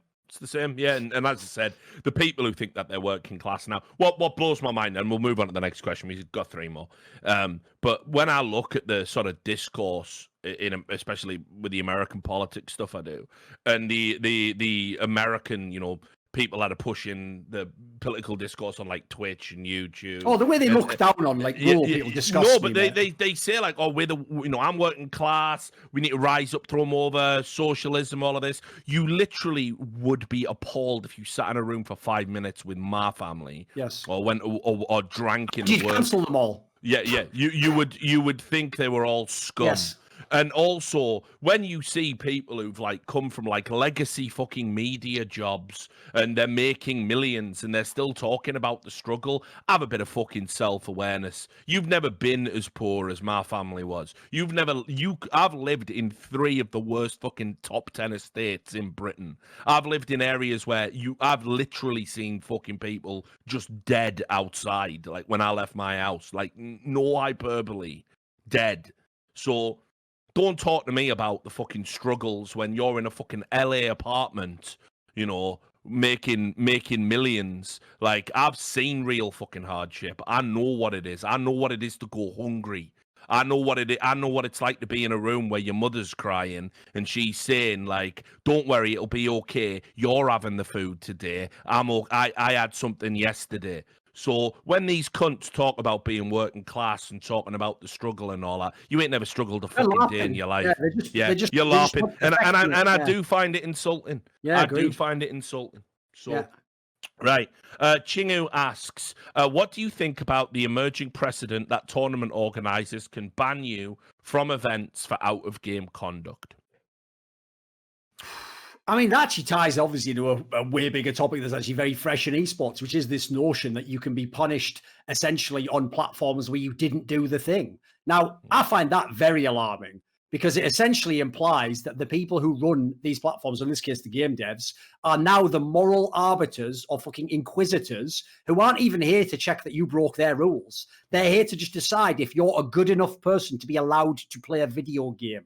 This is ridiculous. The idea that this is the level we've gone to is like, it's what's funny is the people pushing this think that they're on the right side of history and they're proud of what they're doing. It is one of the most shameful, pathetic directions that esports and society is shifted into, maybe ever. Yeah, I mean, so on this topic, right, this is one of those where it's like, we're potentially talking about very distinct and different things based on the phraseology of the question. So the first point I'll say is I've never liked that games developers try and be essentially super deities and control everyone who plays their game. They get delusions of grandeur, like Riot Games did, start saying stuff like, our game is a conduit to make you a better person, and if you lack the moral fiber that we believe a player of our great game should have, we will freeze you out and not allow you to have a career. Doesn't matter if you're an amazing player. They also enforce like a very bunch of like weird, arbitrary, in some cases, rules where it's like, listen, why would it be bad if that, 6 years ago, I boosted some accounts. Don't do it now. But why would you want me to be persona non grata? You know, if I'm an incredible talent and I can actually get eyeballs on your esport, surely there's a compromise here. And, you know, if you don't believe that's possible, you simply have to look at Incarnation and League of Legends. And we've talked about that on the show before. So, but then when it comes to actual harmful people and people who've done things that are predatory, maybe not at an event, maybe not even in an esport, but you know that about them, I've got no issue. On what level, though? Like, what context do we talk? What would the threshold be? Just obviously, there's a lot of Me Too stuff been going on in gaming that's long overdue. A lot of people are being exposed as being sexual fucking predators. And the one thing that I know, and the one thing that I've always been disappointed about in esports is I hear the rumors, I know people talk about it. I've known victims that have said to other people, like, listen, this happened. Don't tell anyone, though. I'm ashamed of it or whatever. Please keep that secret, but I need you to know this about this person. And so... How do you define that? That's what I want to ask. Listen, I accept the premise. Like, put it this way. If we made this a philosophical debate, if I knew the person was guilty, Richard, I'd agree with you. The problem I have is this. Certainly... the idea is if there's a conflict, like a confluence of people coming forwards and the stories match and it seems plausible, and then, you know, like essentially there's ones where, you know, you can guess, like it seems 90% likely to happen. My problem is this. How, again, bearing in mind this is a game dev, how do they determine which ones? I want to know, like, that's the problem I have with it. Again, that's why to me a game dev isn't the person to do it. Like, if anything, I'd rather like the TO got rid of him, like knew it happened at their event, or the team that was involved. You know, there's ways to sort of do it. Like, and to be fair, the question is aimed at tournament organizers, and that's the perspective. Oh, fair enough. Okay. Yeah, not just games developers, and that's the perspective I'm looking at. You know, the thing that just I agree with you. I think when false allegations false allegations of any kind. You know, not just this particularly heinous example. You know what? I'll go even further. Forget even the idea of false, because that even implies that, like, you can know that they didn't do it. Just allegations that seem that they don't have enough basis to them. Yeah, like they haven't got enough things that make it seem like this is certainly a thing, or it's just one person only, and that's it. That's all there is to it. Like, that's why it's a very complicated and tricky area to talk about. Of course, it is. I mean, so you know, there's definitely people that have essentially been enabled by the status they've acquired and the opportunities presented to them by TOs hiring them repeatedly despite these rumors circulating. And unfortunately, one of the things that is very prevalent in esports, not just about this topic, but just about everything in general, is no one is proactive, because proactive requires time, money, and a genuine competence and a genuine passion about what you do, rather than it just being some fucking asset flip. And there's too many people that actually they don't tick all of those boxes. And so when they hear a rumor, first thing you do when you start hearing rumors like that about someone you're working with, you better go conduct your own investigation. You better start talking to people. Yes, 100%. You better start looking into it, because first of all, do it do it because we all know you're a bunch of stuff. Yeah, well, yeah, but it's morally right. But you won't do it because it's morally right. You'll do it for your own self-interest. At least go through the motions. Yes, exactly. Because if it does come tumbling out the woodwork and it's worse than what you heard, then you are guilty by association. That is the societal standard now. Might not be fair, might not be true, but if you've repeatedly worked with someone that has done things at your events, you are rightfully going to get some of that blowback, especially because you did nothing to stop it. So that is where I start to think, well, obviously behavior outside of events has to be something to take into consideration. Now, where it gets ridiculous is we are not applying a sensible standard to what that behavior is.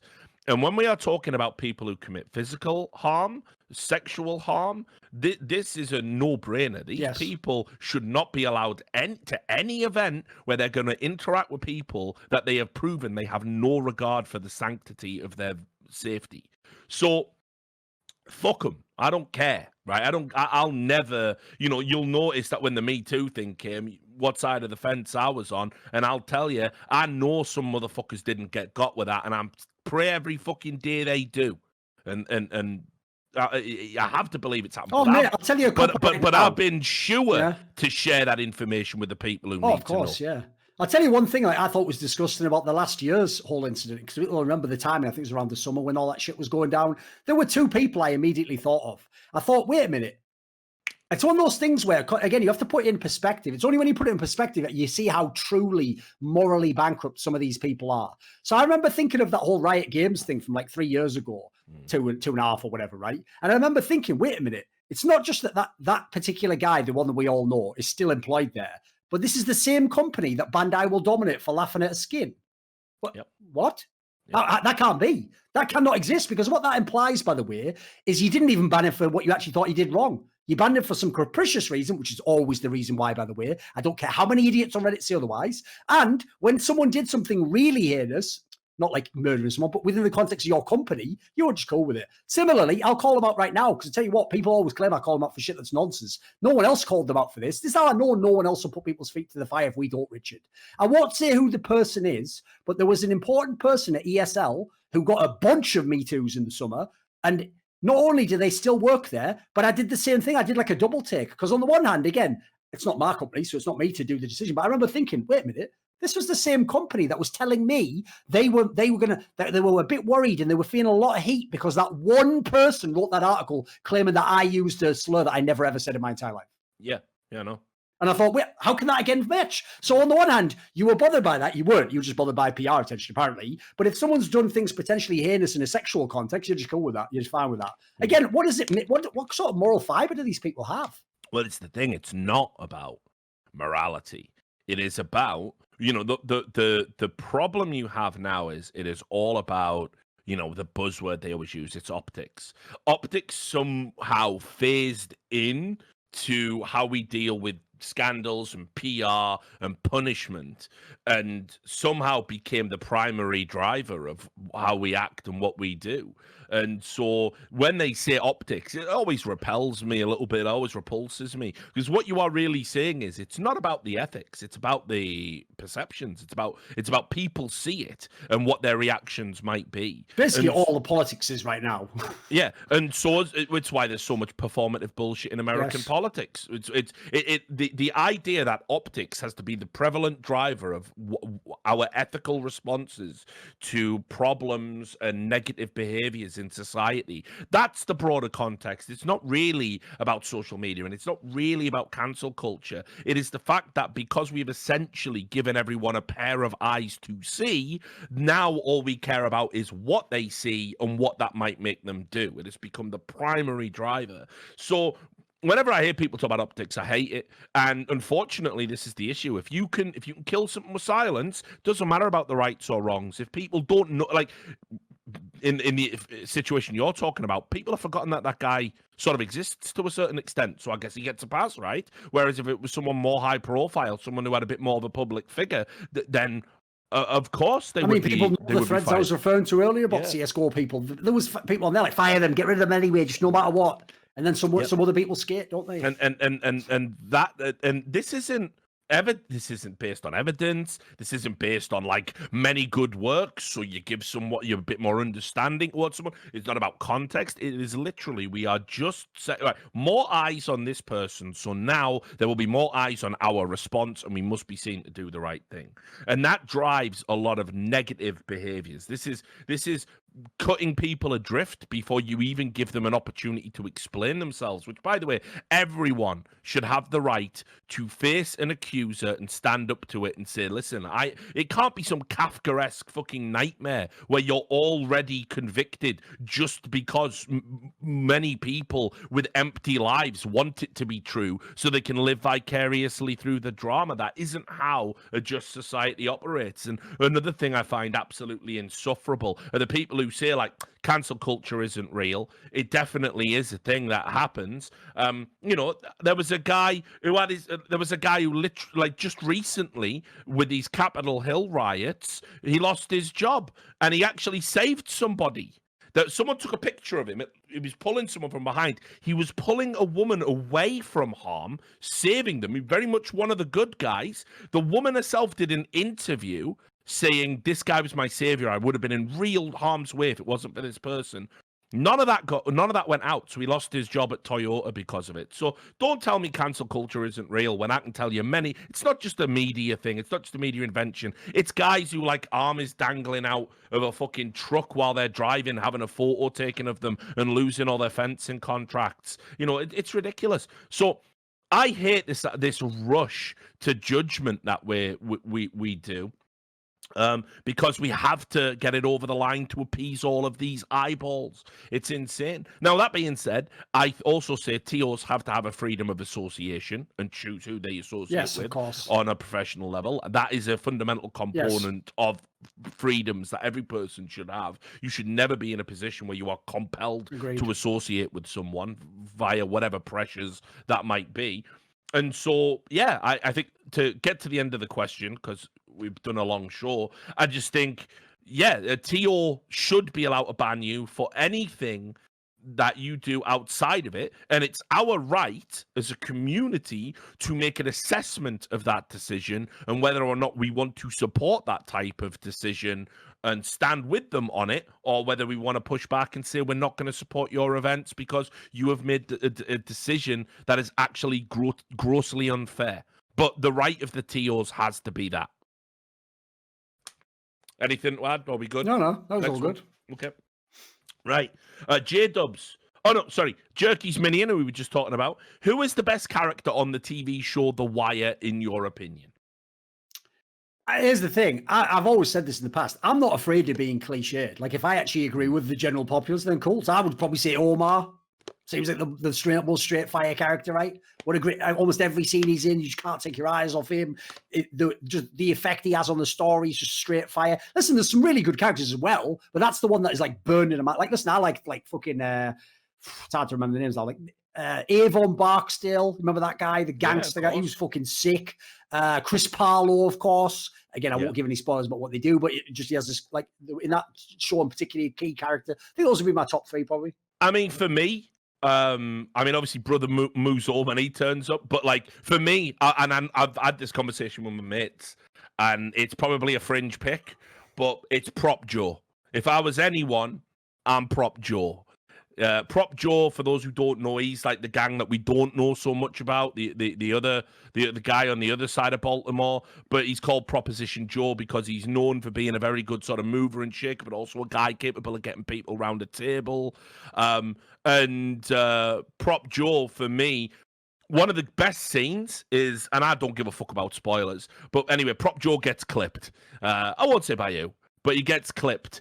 And there was this whole bit in the build-up to it where he's talking about his history in Baltimore and everything. And he says, like, you know, that guy there, that was like one of my family members. He was the first black man to own his house in this neighborhood and everything. And like just how he had this these rich roots in the neighborhood because he was a guy who could be pragmatic. And even right at the end when he gets clipped, he says, a proposition for you. And he tries to offer, you know, something so he can get out. But he knows that it was sort of doomed to fail.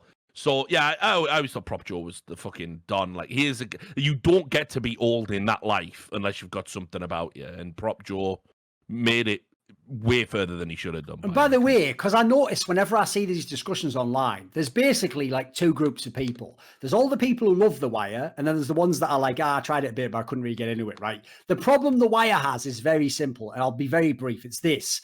You know, when there's a load of shows... Anime is the worst for this, where they go, it only gets good on episode 20, and you go, I'm not fucking watching. Because the worst thing is, you know, you can't trust that person. What that really means is, after 20 episodes, their standards was already started low and just got so low because they'll watch any old shite that they just got into it. You know, then the difference with The Wire is, it really is one of those shows where, like, you got to watch at least the first season before you'll have any real clue of what the show's about, because it's just like it's so rich in terms of how the characters connect. It's so very subtle in how it develops as well. But I will say, if you want to like watch the character Rich is talking about, it's very prominent in the first season, even, so you can just start at the beginning of the show. Yeah. Right. J-Dubs, if you could change one thing about the CS esports landscape in 2021, what would it be?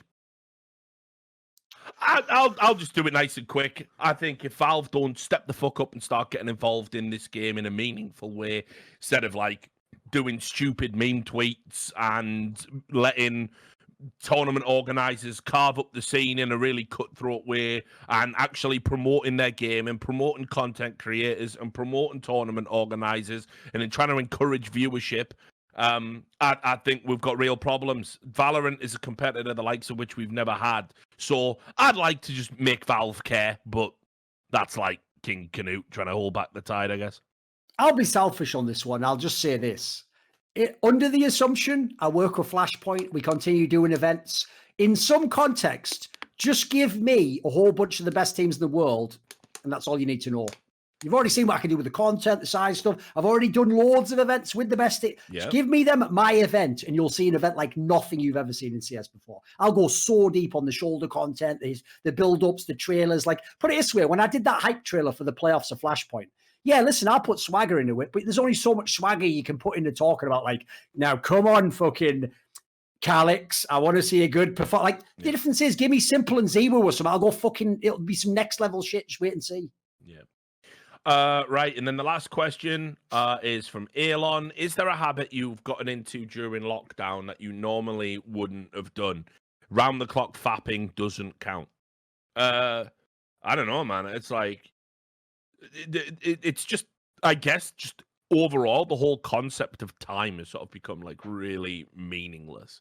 Because there's nothing, like, you used to have windows within which to do things, but I can't do those things anymore. So those windows don't exist. So the things I can do, which don't have windows, are now what makes up my day. So basically, it's like, I don't have anything close to a sleep pattern anymore. I sleep when I want.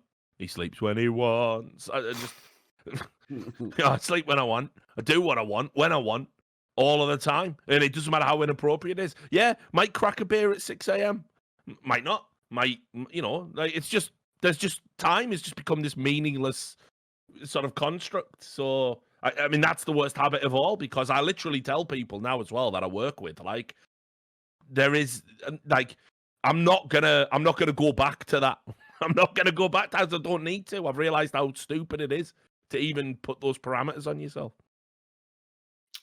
I don't really know. I don't really have a good answer for this one. It's one of the rare questions where I can't really think of anything that's like significantly different. Like, generally, I've just tried to live a fairly similar life. Like, if people don't know, I live in the Netherlands and it's not as like restrictive lockdowns as the UK, so I can still like go for a walk and all that sort of shite. But so generally, like, I have a fairly solitary life anyway, outside of friends and family, obviously, just doing my own thing. So for me, work's pretty similar. A lot of it's obviously like, mainly just things that to me were fairly luxuries anyway. Go to a restaurant, go to a sporting event, something like that. So I don't think I've done any particularly different habits. I already have my own habits and routines anyway. Yeah. All right, that's it. We got there. Mega show. I knew it would go long. Fuck's sake. They always do when there's nothing to talk about, supposedly. Anyway, so shout out to the sponsors again. .com/RLS. Go sign up, please, if you don't have a sign up there. And go to nordvpn.com/RLS if you want to get yourself 70% off a VPN. VPN's going to be mega important. All these big tech companies are going to be all snooping up in your business. You know, get yourself some fucking burner accounts, keep them behind a firewall. The internet's going to be a weird and wacky place for the next 2 years. And obviously our patrons. Shout out to all our patrons that brought the show back from the dead. Jerky's Mini and, of course, an $100 patron tier. Blunt Smoking Sex Enthusiast. Carve, Flacksmith, Hannah Maru Alice, J-Dubs, Marcus Kyumpar, Tobias Bernasconi, and Zarathenia, and our $50 patrons, Chingu, Benakagi, Kathal, Echo, Gaming Paul DK, Goody Woody, Chris with a K, Miss Alcoholic, Quasar Fox, Reykjavik on Steam, Rez Chi, Sard Sawar, Smart as Superman, Lonnie, Watchdog, Elon, BP420, Fursock, Gohan Kaya, and Sulf. Thanks to all of you. Take care of yourselves. We'll be back with another episode of By the Numbers next week. We'll see you then.